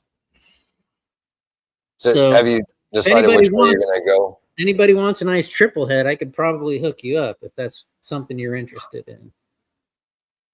So you're going to go a different route then, since the male passed, or? Yeah. And that's what sucks, man, is that the male dying, like, you don't want to see any of them, but it's like, man, if I could have still had that male and you have a few females in there, at least you could still have a 1.1 or 1.2. Oh yeah. I mean, I can always wait too, because I'm growing the female up, right? So by the time I could get another female, and then by the time they're the size, you just go out and get a nice powerful male, and then get off to the races. Yeah. Right now, I'm just kind of working on a couple other projects. That's not like a big priority, so. Yeah. G-Paul said the wife got 2 red tails for Valentine's Day. Heck yeah, G-Paul. Oh, is nice. Yeah, got her a couple boas, man. That's awesome. Are you guys planning on breeding them, or is it just pets? It's like a ball python. Does Casey not like the hybrids? I think he's talking about the Angolans, right? I'm not sure. It's like a ball python with beaded scales and even crossbred to create angry balls. Huh. Yeah, the Angolans have like those beaded scales on them. And then she got me a ball from Sammy. Nice, G-Paul. That's pretty cool, man. Yeah, sounds like you guys are having a great Valentine's Day. Yeah, sounds like a good Valentine's Day. Jamie said rating of 6, 4 paid off, and 2 I owe Frank a little money yet. Is that Frank with Locked and Loaded, Jamie? I think so. Don't worry, I told them to ship it to your Pennsylvania residence, Mark. Yeah. I guess he found your other address, huh? Yeah. Pipset. So we got like Pipset North, Pipset Pacific Northwest. Frank got all that fire. Yeah, he does. There was something I was going to snag from him, but I've already got the gene, so I'm kind of was just investing in other genes that I didn't have. But I really wanted. There was a few that he had I wanted to get. Yeah, I've got a couple animals from Frank. Frank's got some nice lineage, nice lines, some nice clown pied stuff that works well together.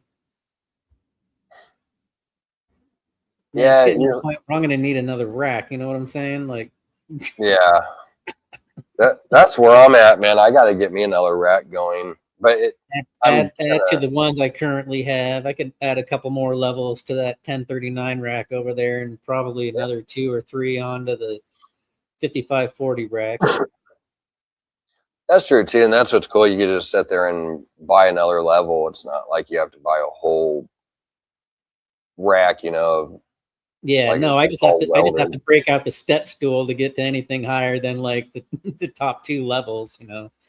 It's not fun having snakes dart out at your head,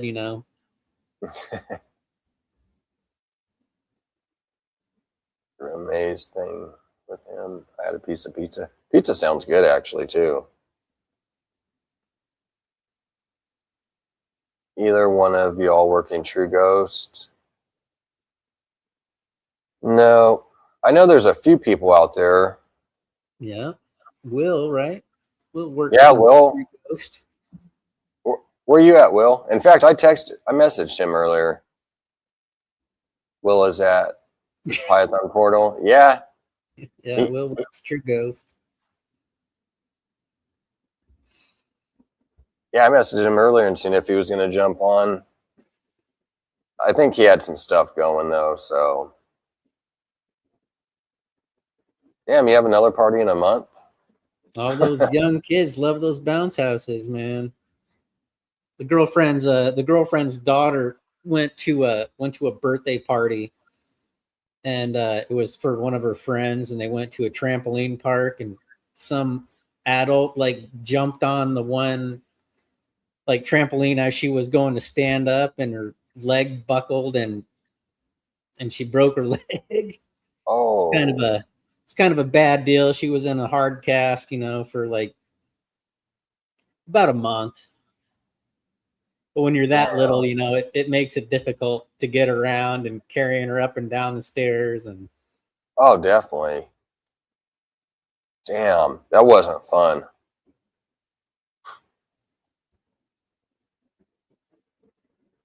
Oh, nice. yeah, it sounds like a pretty good pet store. I just found out we have a pet store in town that I didn't know about. And I think it's been open for like a year. G-Paw said it's a spider, DG fire, OD het clown. I think the dude too that owns this pet store is another breeder. Yeah. Because he put something that he's like, I seen on one of his deals that he was at, the store was going to be closed because he was at the Bakersfield Expo or some other expo. And so there was a few expos. So I think the guy's a breeder. That or he's sitting there going and picking up all the overstock, right? Whatever's left over. And I mean, we have quite a few people that also have pet stores that are breeders up here in Washington, Right. And some are much better breeders and business owners than others too, so you just kind of got to be careful where you go and the people you deal with and the animals and everything Yeah, else. definitely. And that's true. You said that, man. That's a big factor in things. Like, you've got to sit there and really trust the pet store that you're going to and everything. And maybe not always the easiest, but I mean, really just keep an eye out as much as you can, especially like, I mean, with the reptiles too. I mean, you could sit there and tell if they're not healthy or whatnot, but like, even especially like the rats too. If you're going and you're picking up feeders from a pet store, keep an eye and know where they're getting those rats, or look at those rats and see, are they maybe infested with things? There was a pet store here, a lady that I used to deal with, and I didn't really care for some of the stuff she had, but that was kind of my only shot or choice. But there was another pet store that I had heard about, and they had like, I didn't go out there to see. Luckily, the lady that had told me that was breeding, that I was kind of another rat breeder that I had started dealing with through Craigslist, she was kind of running low on stock. So she had told me about this pet store. And luckily, before I had even went out there, she had told me that she had sent somebody else, and they went out and the rats were infested with bugs. So that right there already was like, well, no, I'm not going out there, Yeah. So yeah, definitely like keep an eye on things. Each place is different, like I honestly try to avoid the big box pet stores, right? Like your Petco's and your stuff like that. But we have some smaller local pet shops that, like they'll have, there's this one local pet shop that's probably like within 30 minutes of me, and they raise feeders, they do rats, they do mice, they do dubias, they do, Nice. basically any type of feeder you want. They've got the high day flies, hornworms, all kinds of stuff. And then they have a really big freshwater fish section. Like, I mean, this pet store is huge. And then they have like a little reptile area too, where they have like cresties, they have chameleons, they have sulcata tortoises, they've got redfoot tortoises, uromastics, arachnids, axolotls, all kinds of stuff. But you can definitely tell that they the people that they employ there and the quality of the animals is nice. Right. And that's awesome, man. When you can find something like that, that's the store's got good animals, takes care of them, and the employees also know what they're doing and talking about. What's up, Chris? How you doing? How's your Valentine's Day? I am trying to get to the point of opening a pet store. Nice. Yeah. Good luck with that. Keep pushing and grinding. You can make those dreams happen. Yeah. So one of the local people I know that, that's helped educate me and mentor me with certain things, that's kind of the route that she went. She started off buying 1.1s, 1.2s, and then just like progressed, right? Yep. But I think she started off with the crested geckos. So she's been breeding crested geckos for 10 plus years. And then it just started picking up other species as she went along. And next thing you know, she's opening up a pet store. It's pretty cool. Yeah, for sure. And that's the thing. I mean, I've thought about it. I don't think I would actually do it, but I mean, I've sat there and thought like, it's the perfect thing to do for like somebody like us that actually breeds, right? Like you got that person that's into pets, but they sit there and they buy these animals for half of what they sell them for. And then they double that price to turn around and make a profit. But when you're sitting here, and sometimes that doesn't always take off well. If you could sit here and you're actually a breeder and you're doing all this breeding yourself, well, then there's not as much overhead, right? So you just pay for the building and, some things, electric and stuff like that, but you're, producing your own animals. So you don't have to spend as much money. Yeah. And I think that could kill people a lot, and with other things too. I'm not saying that people can't make it buying animals and selling, but just, you really have to know what you're doing and market right. I think depending on your city and town could be a big issue too. I mean, oh yeah, your location for sure. Yeah, it just may not be a great spot. You may want to just look for where there's better traffic. And that's the thing too, like with the pet trade, like a pet store owner is typically going to sell an animal for much higher price than we would be able to, but they're also selling typically pet quality animals, right? So yep. Mitzi said, oh yeah, the pet store I went to is a private owned store and is set up kind of how Mark just explained. So not too small and not too big.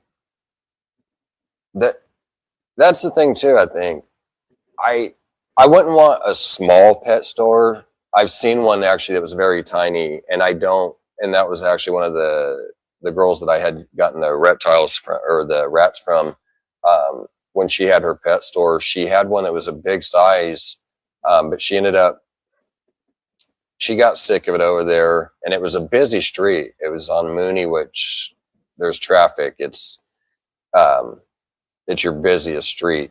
Yeah. And so she ended up going to another spot in Tulare, which is like 30 minutes away, 20, 30 minutes away, but it was like it's almost like a little, what do you call it? It's like this kind of a strip mall. It's kind of, yeah, it's like a strip mall, but her building is almost like the size of like, not an apartment. What's those small little, like, I can't even think of the name. It's basically like 500 square feet or something in a way, you know what I mean? Like 1,000 square feet or so. It's not very big at all. And it's like, how can you like a small little storefront? Like a studio apartment is what I was trying to think of. But yeah, it's a small little storefront.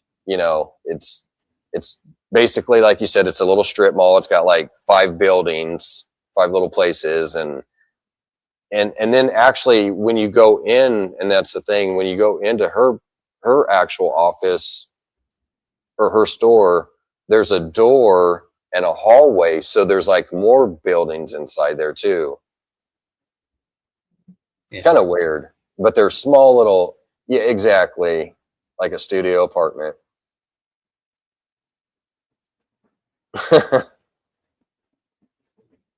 right? Yeah. Well, the problem is that It all depends on your location and like some places just charge exorbitant amounts of rent too, like so your overhead might be high. Yeah. The problem with it being too small that I have though is that she did not have no room for displays. Yeah. There was okay, well here's even the thing. She could have fit some displays in there, but she had like all these plants in there. For it being a super small place, she's got all these like plants, and then she's got like this huge like 8-foot enclosure with like a couple crested geckos in there. So you're not utilizing your space right, Yeah. And then she had animals, but she had them at her house instead of, she would only have so many in that store. Oh, okay. Yeah. And I don't understand how you're trying to make money off a few house plants and a few like it just made no sense. And then her customer service really sucked. Like, I don't know, she's just not very knowledgeable. So all those things took place. I think if she had some animals in there that were attractive looking and enough for people to look at rather than just 5 animals, I think it could have done well. Yeah, like I said, I think there's certain people that are able to do that and do it well, and then there's certain people that probably shouldn't be doing it. Absolutely. I don't want to throw anybody or put out names out here in Washington State, but there's a couple pet stores that also pet sit animals too, which I like I'm a big guy. I'm a big firm believer in like biosecurity, so like being preventative with treating your animals for certain things, mites, nidos, stuff like that, quarantining your animals. And everybody, you have the breakouts, and when a breakout happens, you deal with it. It happens to everybody, right? Like I've had breakouts with mites, and you treat the animals, you treat the bedding, you get rid of the substrate, after a little while everything clears up. But with certain things like that, you can tell like a good breeder versus somebody who just is in it for the money. Or Yep. Absolutely. It's like when you go to the expo, man, it's like when I go and I'm looking at the snakes, if a breeder doesn't engage me and say hello or anything, then I'm just going to walk past your table at that point. Like, you need to engage and ask the person how they're doing. Is there something I can help you with? Whatever, yada, yada.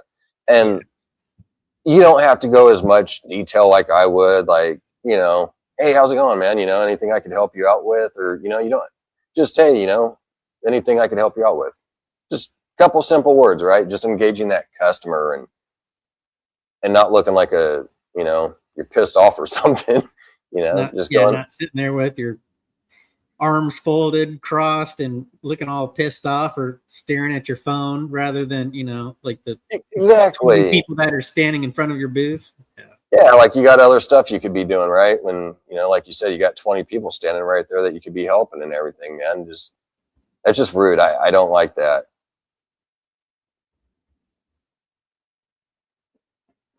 Uh-oh.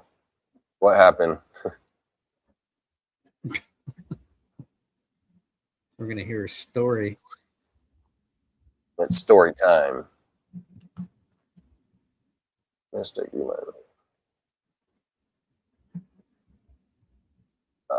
you bought a snake.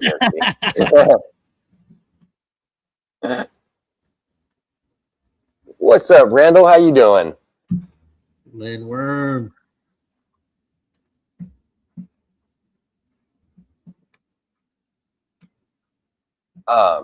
We'll find out here in a second with Mitzi.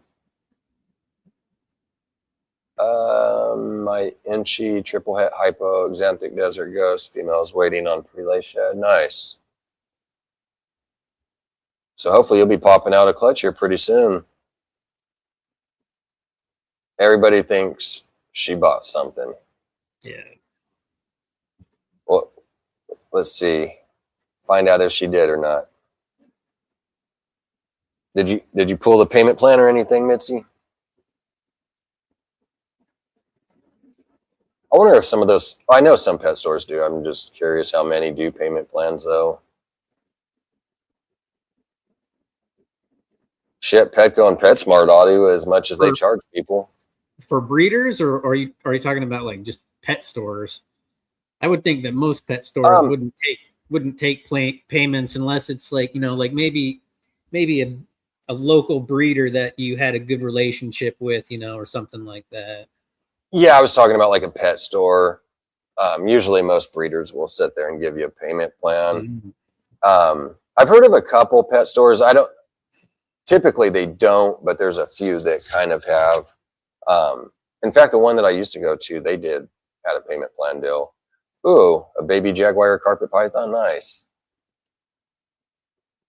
Yeah, carpets are nice, especially I bet you wanted to buy it. jaguars and jungles. Yeah, the Brettle carpets are nice. I got a couple about to drop. I hope I hit the paint puzzle. Heck yeah, man. Good luck on that. Paint was one I was going to get into a couple years back. I'm still planning on getting one eventually, but hadn't gotten one yet. I got some puzzle though, definitely. Got that going in my projects.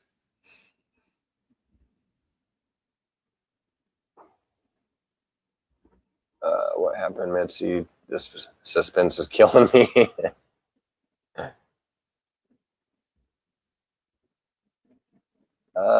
Should have bought it, right? Yeah, depending upon the price, I guess, right? The little sucker bit me twice too. So it was fun holding it until the little sucker had a bite, huh?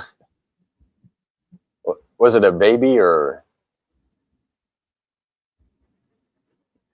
Oh, nice. So you've been working paint for quite a while.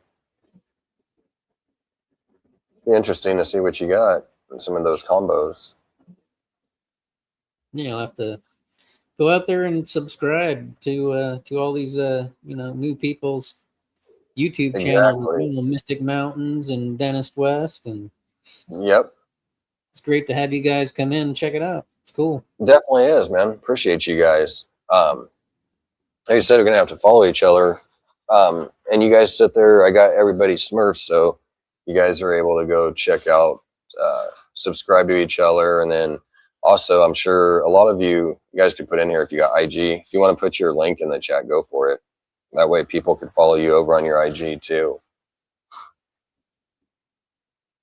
It's better that way. Everybody getting to know each other and all the different projects. And yeah, I mean, that's a big part of it for me is just the enjoyment of seeing everybody progress and build over the years, and see what everybody's working with, hatching out. It's always cool to see. Definitely. Like I'm super stoked. I got a chocolate puzzle I'm getting. It was doing good with me and bit the worker. Then it started snapping at anyone that came close to it. As I was about to bring it back to the counter, it went crazy. It's probably hungry, or it could just be really defensive. Could be. Yeah, especially, like when you get a baby, they can, they just get scared. Man. That and that's the bad thing. Like, I love the berms. Like, they're really good. It's just in the beginning, right? When they're babies, is when they're kind of like chainsaws, man. Yeah, little terrors. And then you start, like, that's the thing, is like a species like that, you got to start hook training them right off the rip, Yeah. As soon as they're coming out with the egg, out of the egg, just start working with them. But expect to get bit, right? Like, but the more you work with them, a couple months into it, they chill out. They do. Like you said, put a little work in. After a few months, you'll be good. They start calming down pretty good. Just in that beginning, it's like attacking everything. After that, they become big puppy dogs. Nice. Black pastel het paint, female, bred to a super inchy OD paint. That black pastel looked pretty good in that paint too.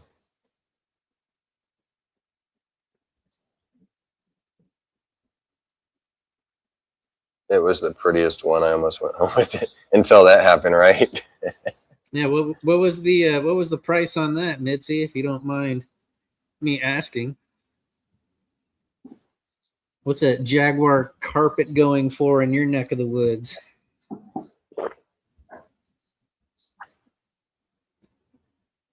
I don't even know if I've really seen very many. Of course, where I'm at though too, there's not a whole lot here. So I mean, that kind of. Yeah, we have a couple people that breed them locally, but it's a breeder I probably wouldn't be purchasing animals from. Yep. But they have them, you know. So you get to see them, and some of the different patterns and stuff are pretty cool. From, you know, I'm not a big carpet python guy, so I don't know if it's more based off locality or if it's more based off of just different lines, right? Of carpet. Yeah. Right. Yeah, that gets confusing with me.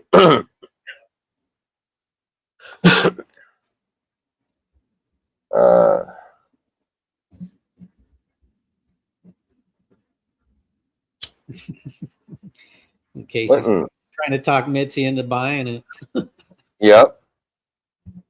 Might as well enjoy it.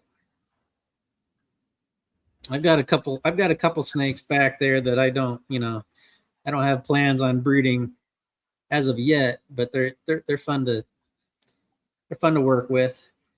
My king snake's she's a terror. That's one I still want to get as a king snake, man. Those things are pretty cool. Yeah, I've got a little albino banded king snake, and she can be 260. That's not bad at all. That doesn't sound too bad, actually. Yeah.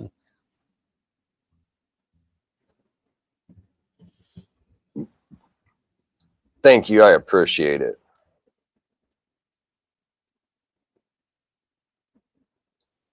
So you got any more pairings you got going this year, Mark, or are you done? No, I've got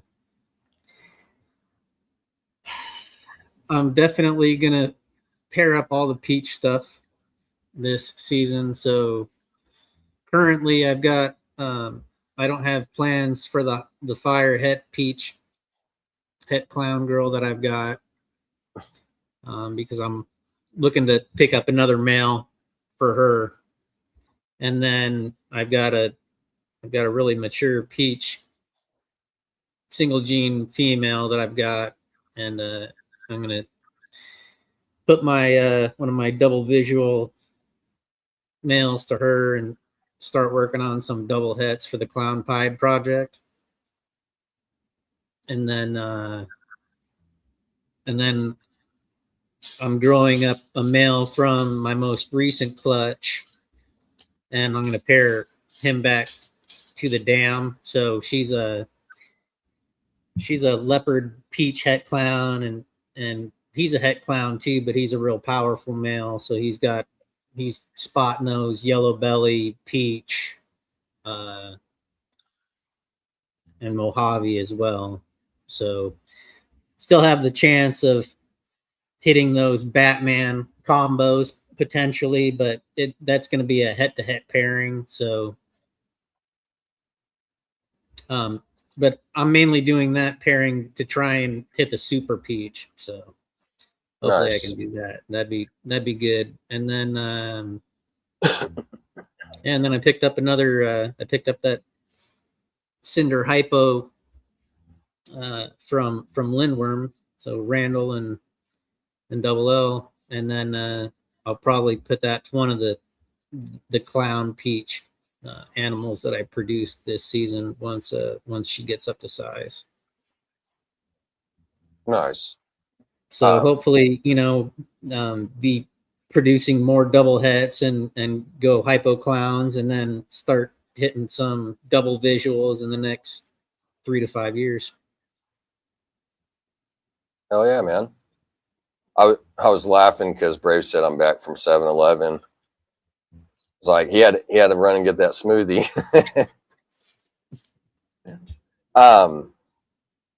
So Dennis was asking, what is the peach? I'll go grab some.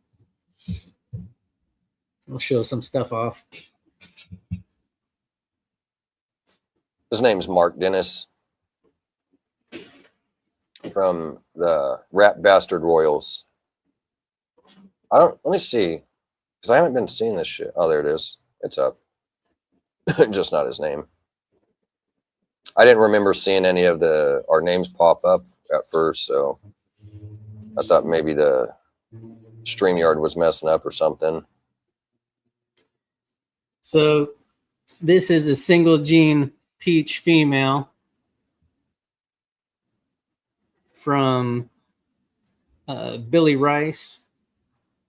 And Billy Rice is also, he's got partners with Canova, so he works with Justin Kabilka. This gene was founded by Justin. And as you can see, it just really cleans up those alien heads. Yeah. And when they're younger, they're much more vibrant, but as they age, they do tend to, I wouldn't say brown out, but they definitely,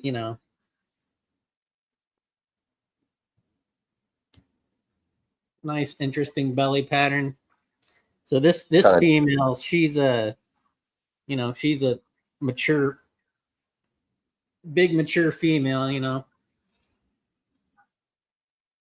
7 going on 8 years old. That's about the time you want to really hit them up, and you'll get some nice clutches from a nice mature female. Yep.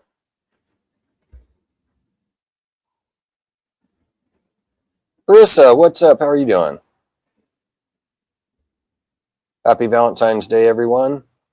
And of course, we got Bosa. What's up? How you doing, Aaron? There's the man right there. That's right. Hope you're doing well, buddy. Yeah, so it's like a peach acts as like a brightening gene. It's pretty nice too. And they got more of that peach tone as babies, huh? Oh yeah, yeah. You see, always got to have that brightening gene in there.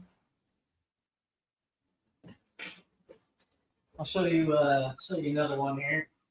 Now you'll get to see probably a combo in this.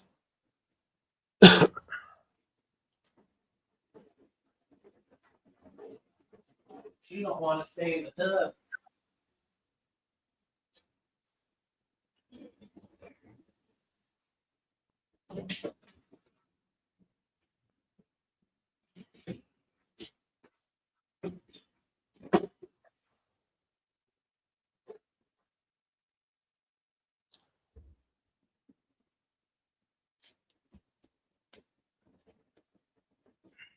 And we have a fire peach het clown.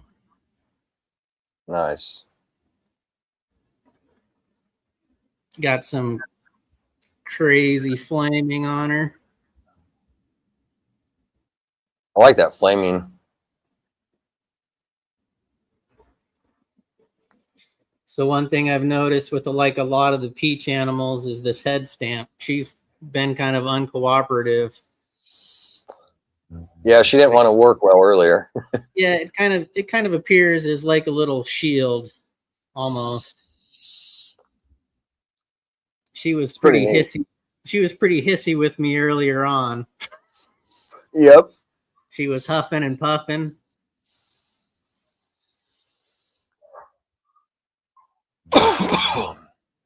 That's not her huffing, guys. That's me puffing. The peach does a really nice job of cleaning up the alien heads. That's really nice. It does clean it up pretty good. Yeah. Nice So pattern. That's a fire peach het clown. She's looking at me like I'm a snack right now. I don't think she'd strike me in the face, but I'll definitely keep an eye on her. Right.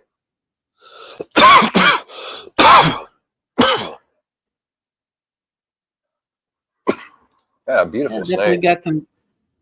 got some nice flaming and nice coloration. I think the camera's actually making her look better than she probably is, to me at least right now. That fire and that peach goes well together, that contrast. Yeah, I've had a lot of success pairing it to dark gene animals. It definitely brings out the contrast a lot more.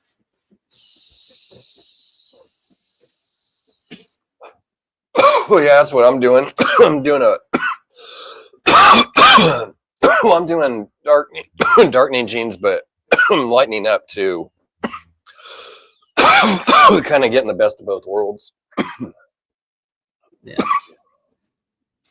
And then we have a leopard peach het clown female. This is this is the dam from the most recent clutch. As you can tell, she's already back on food and getting back up to size. Heck yeah. But when did she drop? Obviously, with the leopard, she's a little bit darker, but that peach coloration comes in a lot, through the belly. Yeah, leopard goes good with it. Yeah. You kind of have that.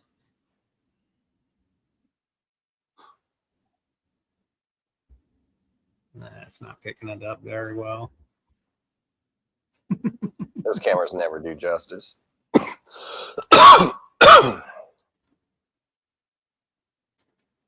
can kind of see that that looks like almost like a shield in a way. Right. That's kind of one of the key characteristics that I've seen that's somewhat common in helping to identify that gene as well in certain combos, because I'm sure in a lot of lighter and brighter combos it's going to be a lot more difficult to ID. Yep. And they don't have shed tests for that neither, so. No, they don't. I'll show you guys some of the babies if you want to see those as well. Hopefully they'll be getting some out soon, but of course you'll need more of plenty of shed test, right? Oh yeah, and you have to have like a big sampling too, right? From other lines and other breeders. Yep.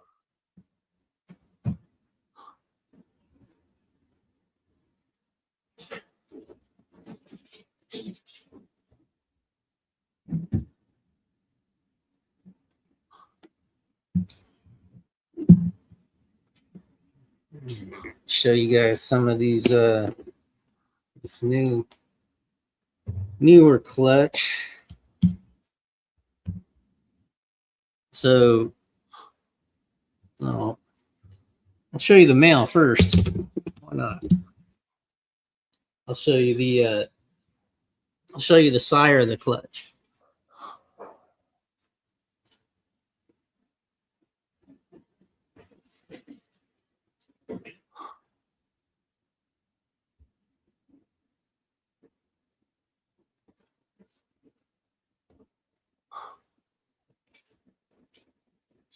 So this is the sire of the clutch. He's a Mojave red stripe, yellow belly spot nose clown.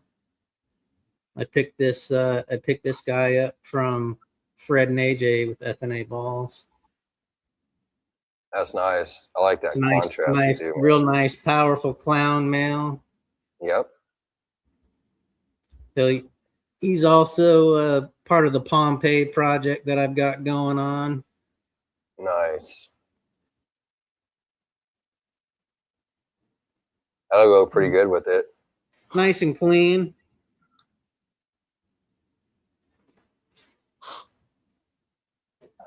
Bright and clean for sure.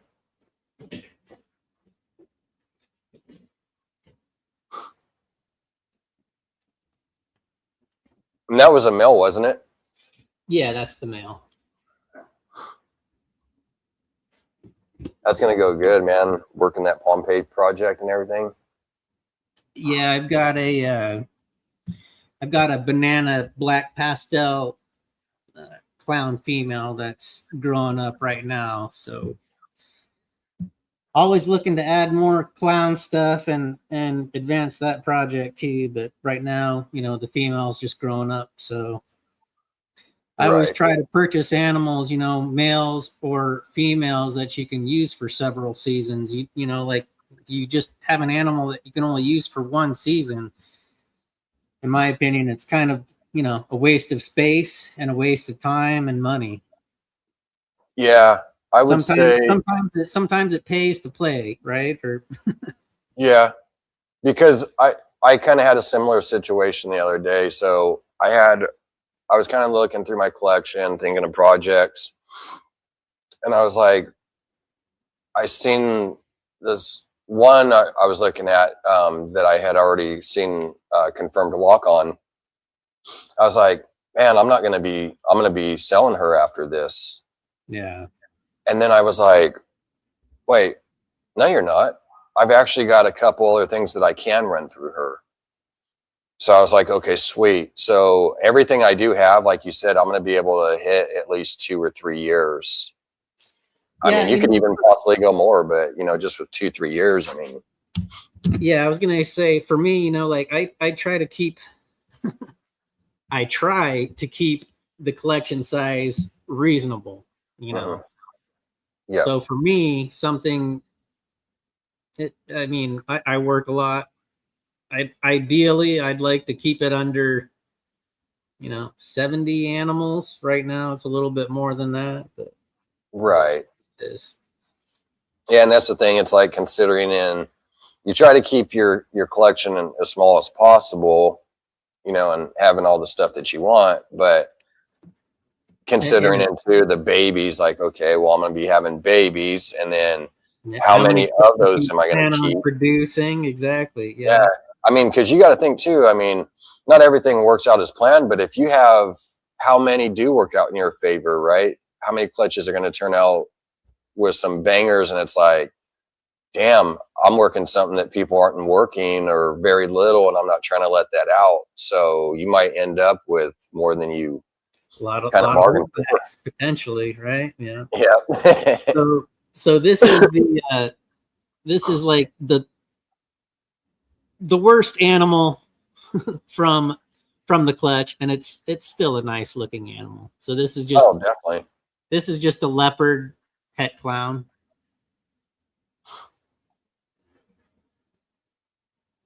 Still good looking snake. Still a good looking snake, yeah, exactly. Is that one? Are you going to hold on to that one, or no? I'm going to let this one go.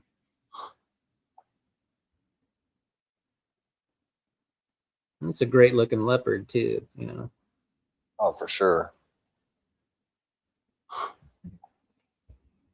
Yeah, I always try to get the best of each gene I get. Or at least a very good example of it. Yeah, for sure. That's a little female. Nice. Anybody interested, hit up Mark. And then from there, the only other het that was in the clutch is this powerful male here. And this guy's crazy looking. Yeah, that pattern's pretty wild. So like he's on the side. spot nose, peach, yellow belly, Mojave. Nice. Call this guy the Riddler. We'll see why in just a second here. If he cooperates, see his little a little alien head right behind his neck there. Yep. Got the little question mark. Pretty cool. Yeah. You're keeping that one, huh?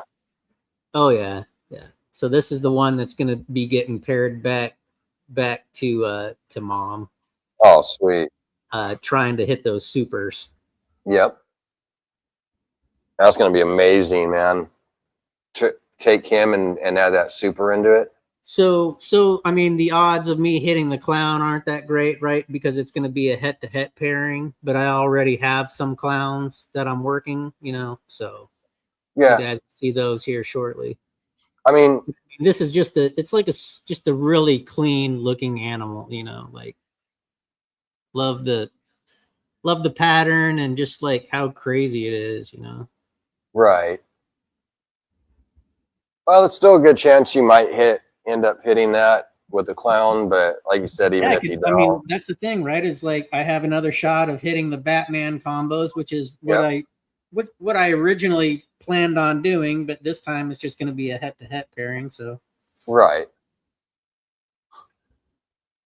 I know, right, Mitzi? Another beauty.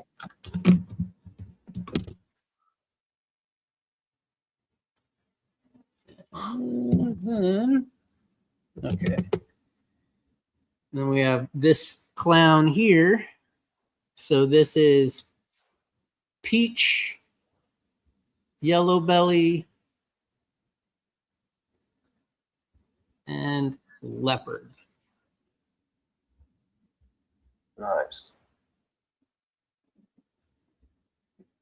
Obviously, I've got a pretty nice line of yellow belly. It's pretty crazy. Yeah, I'm tripping on like it's just crazy the contrast of the orange and the yellows.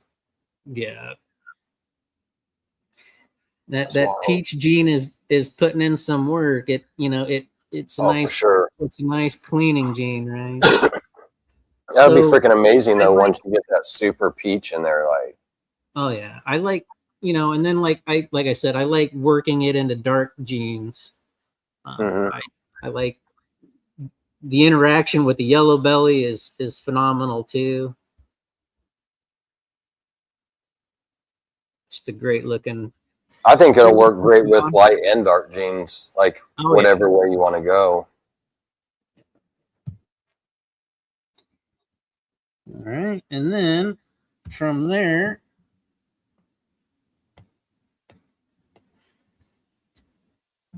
I got really lucky on the clutch hitting peach. I hit 4 out of 5, so that's a good thing. So this one is red stripe, peach, yellow belly, and leopard. Wait, red stripe, peach, and you said the yellow belly was in there? Yep, yellow belly and leopard. And leopard, yep. So this one's just slightly darker than the other one.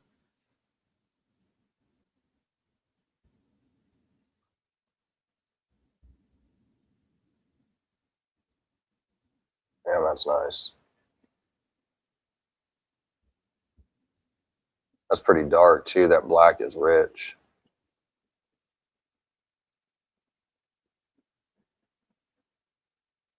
It's neat when you just have like that black outline and then you have a different contrast of color, like orange in there. And oh yeah. Like got a nice cool head stamp too. It's got like it's almost like a wolf or something. Yeah, if you look at it this way, it's like somebody giving you the middle finger there. Yep, exactly. A big F you. My personal not preference, but my opinion on that is I feel that it's going to do a lot. It's going to brighten it. Yeah, you'll have a nice, clean, bright. Orange Dream and Peach, it's just gonna be nice and clean, right? Yep. So this here, this is like, I think my favorite of the clowns. So this is That one is Peach, clean. Yellow Belly, Mojave, and Leopard. Dude, that's wild. Like everything, that Mojave doing its thing. You got all those circles going on, all the little alien head Cheerios, and then the yellow belly sitting there white, brightening it up, and you got that flaming going in there from it. And there's peach in that too. Yeah. That's crazy. That pattern just wild on it. Yeah, she's just like really clean, you know, like, and she's, the contrast on her is, it's still nice, but like the color is slightly different from the rest of the clutch. Yeah. And then And like it seems like as they get more mature, like that, I'm sure that Peach is gonna fade over time, right? But like still, it's just right. I mean, you saw the single gene copy. I'm not altering anything, you know, but No, it looks great. Like just working on getting it into different combos. And so the plan is to probably pair this one up with the one that I just picked up from Lindworm Exotics. And that's a Cinder Hypo. So Cinder is part of the Mahogany complex. So it's a nice dark gene. And from there, we'll start creating double hets, you know, so we'll go Hypo Clown route that way. And then we'll also do the Clown Pied route and just start hitting it with a bunch of different codoms. yeah. And some dominant genes too. You know, Yeah, so start darkening it up even more. Yeah. Get even more of a darker contrast with like, and that red stripe in there too. When you darken that up, that's gonna be crazy, man. Like it's already a beautiful snake, but just to add more of what you're gonna do into it and just make it that much more crazier. Yeah, I'm still looking for a nice male for the Fire Peach pet clown breeder female that I've got. I've got some good ideas, but I'm thinking, you know, Confusion, Hurricane. The yellow belly works great in it. Like I like it a lot. I like the way that looks. So I would like you said, like some Confusion genes and just some more pattern enhancing genes and see how it interacts. It's just fun. That's gonna go crazy. Just enjoying it, you know. Yep. That's the best way, man. Do what you want. Do stuff that's gonna do your path that you like. Like me, I mean, like I said, I like a lot of things. Don't get me wrong, there's stuff out there that I've seen that's nice. I'm just not into it. But I mean, personally, I like things that are going to change pattern. I like to change the color, the contrast, like darken things, lighten things, you know, just, but one of the biggest things for me is pattern changing. I like stuff that changes pattern, and I like to really twist and, you know, make shit just go crazy and wonky, man. That's, you know, but at the same time, I'm doing my other stuff, dosing stuff in there with recipes, you know, darkening it up and sprinkle. Exactly. Sprinkle. I can't even talk. Yeah, it's always nice to have the ingredients to make what you want, right? Absolutely. And that's what I'm thankful for. I could literally, I don't even have to get any more snakes. What I have, I could do so much with. But with I have Michael from Platinum sending me one. We're doing something, so I got a snake coming from him, and then I got a couple more, like 3 more coming in, and then I'm doing a collab. So really right there with just like the 4 or 5 more that I'm getting, I am plenty of good. I could go so many different ways that Oh, I'm good. I don't even, and there's a lot of, I mean, there's still a lot of genes out there I'd like to get, you know, plenty, but when that time comes, you know, 2, 3, 4, 5, maybe 7, 10 years down the road, you know, that time will come, but you know how it is. You'll get a couple here and there. Sometimes you just have to get the right animal for the right project too, you know. I've And got that's the thing. I've got a lot of females growing up, you know, and then sometimes it's a better thing to do to wait to purchase your male, you know. It is. There's numerous times I've done that. Grow up those females and then get the right male that you want.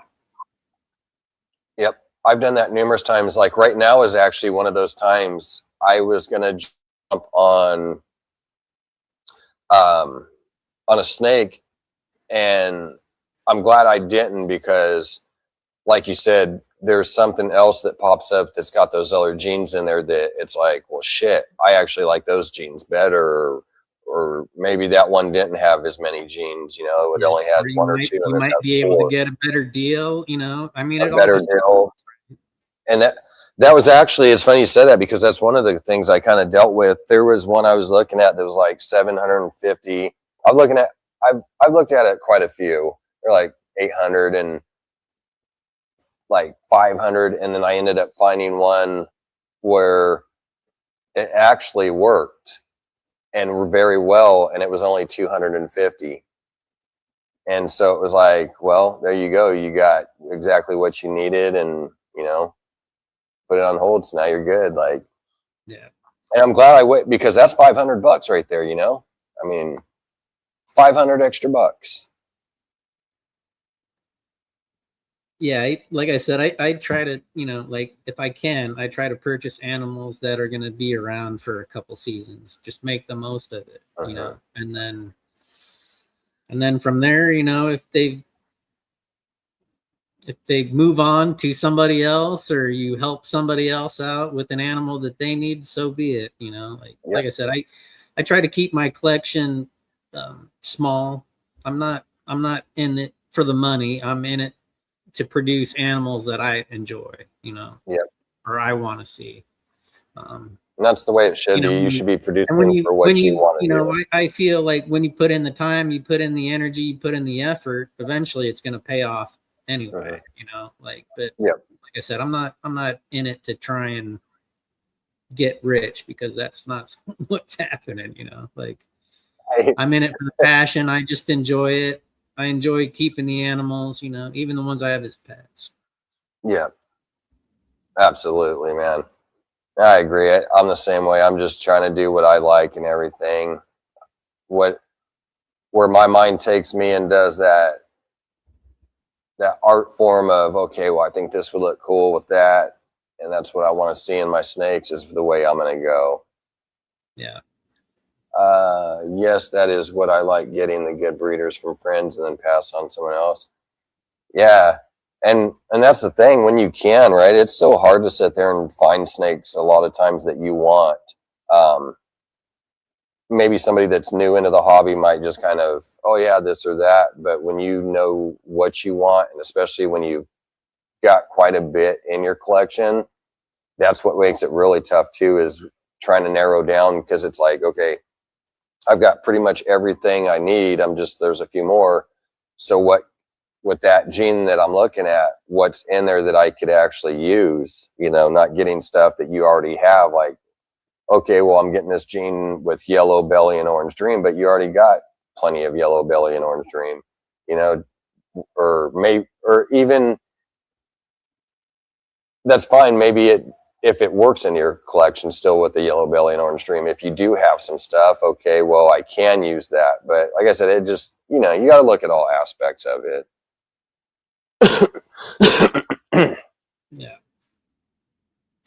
Yeah. This year's focus is, you know, downsizing the collection a little bit, selling off some animals that really no longer serve the purpose of being in the collection, or working with projects that, you know, and everybody has some byproduct, and then there's some animals that I purchased early on in the beginning, you know, and I probably shouldn't have. But, You live and learn.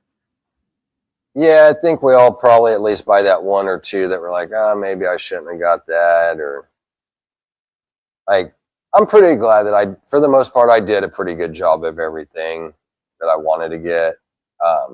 But again, I've gotten those few that I was like, why did I do that? Even then, you find a way to work them into the collection too, right? Like whether you just pulled one back, or Yep. you know, you got that one animal that has some really a nice line, right? Yep. Absolutely. Always pair it to a different visual recessive if that's your thing, or like, I mean, people are coming up with combos that are just, you know, incomplete dominance that sell. If that's your thing, go for it, you know. Or if you have the market to do it, or you have the brand name to do it, and that's your thing, do it. Yep. And there's pretty cool stuff with codoms, and there's so many of them too. Oh yeah. Wide variety of what you could do compared to recessives, but even that's still hard. I mean, you got 3-4 recessives together. There's not no 7-8 recessive combo out there. Like, it takes so long to get those things into each other. Yeah, the recessives definitely take a lot longer. For sure. Let me play another commercial. We got the affiliates for the Forge fam, so make sure you guys check this one out. Heck yeah.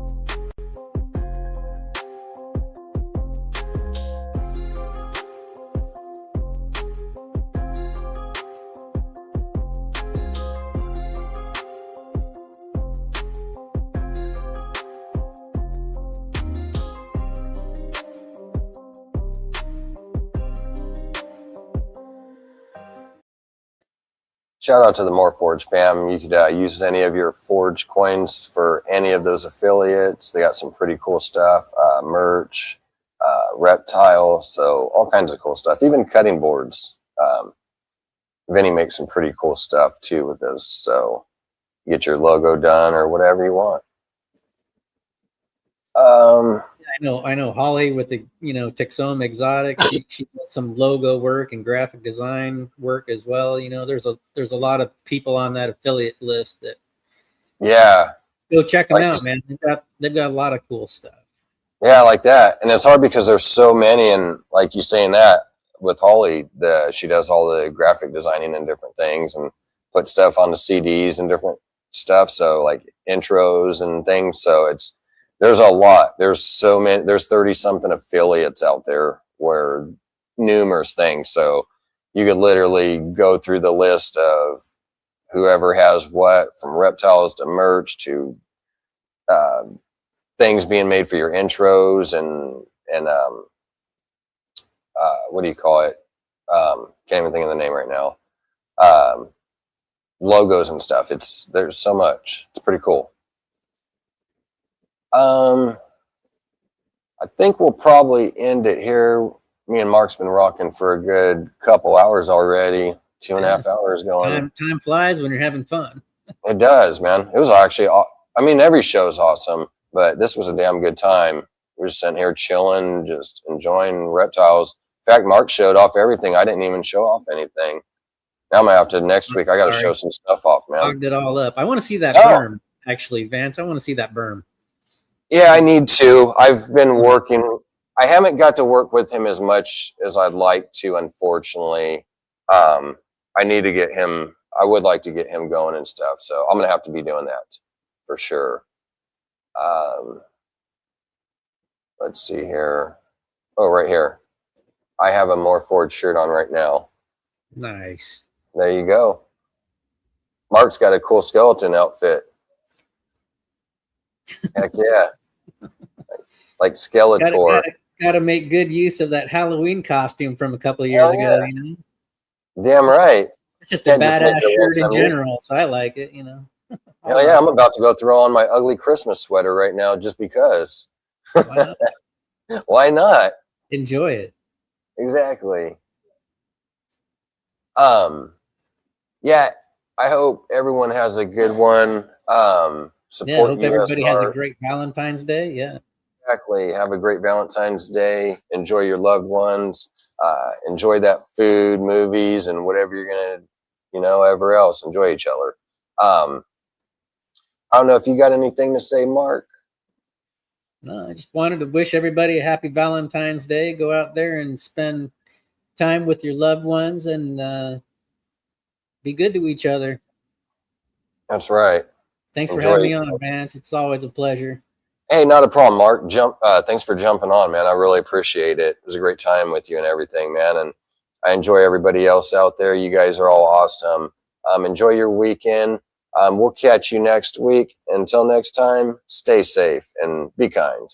Yeah, check that Bose auction out tonight too over That's on right. the YouTube channel. The Thank you. Sophisticated Ignorance. Make sure you check out, like you said, the auction that's going to be going. I think here in hour and a half, I believe. I think the OTP podcast might be going on right now as well too, with DJ and Brandon and Bannon and all those guys. Yeah, they do go Saturdays, don't they? I think they changed their schedule a little bit. I think Used to be Wednesday or something they were on, or Tuesday.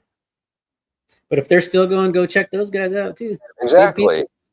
That's right. Go watch them, and you guys all have a good one, and we'll catch you next time.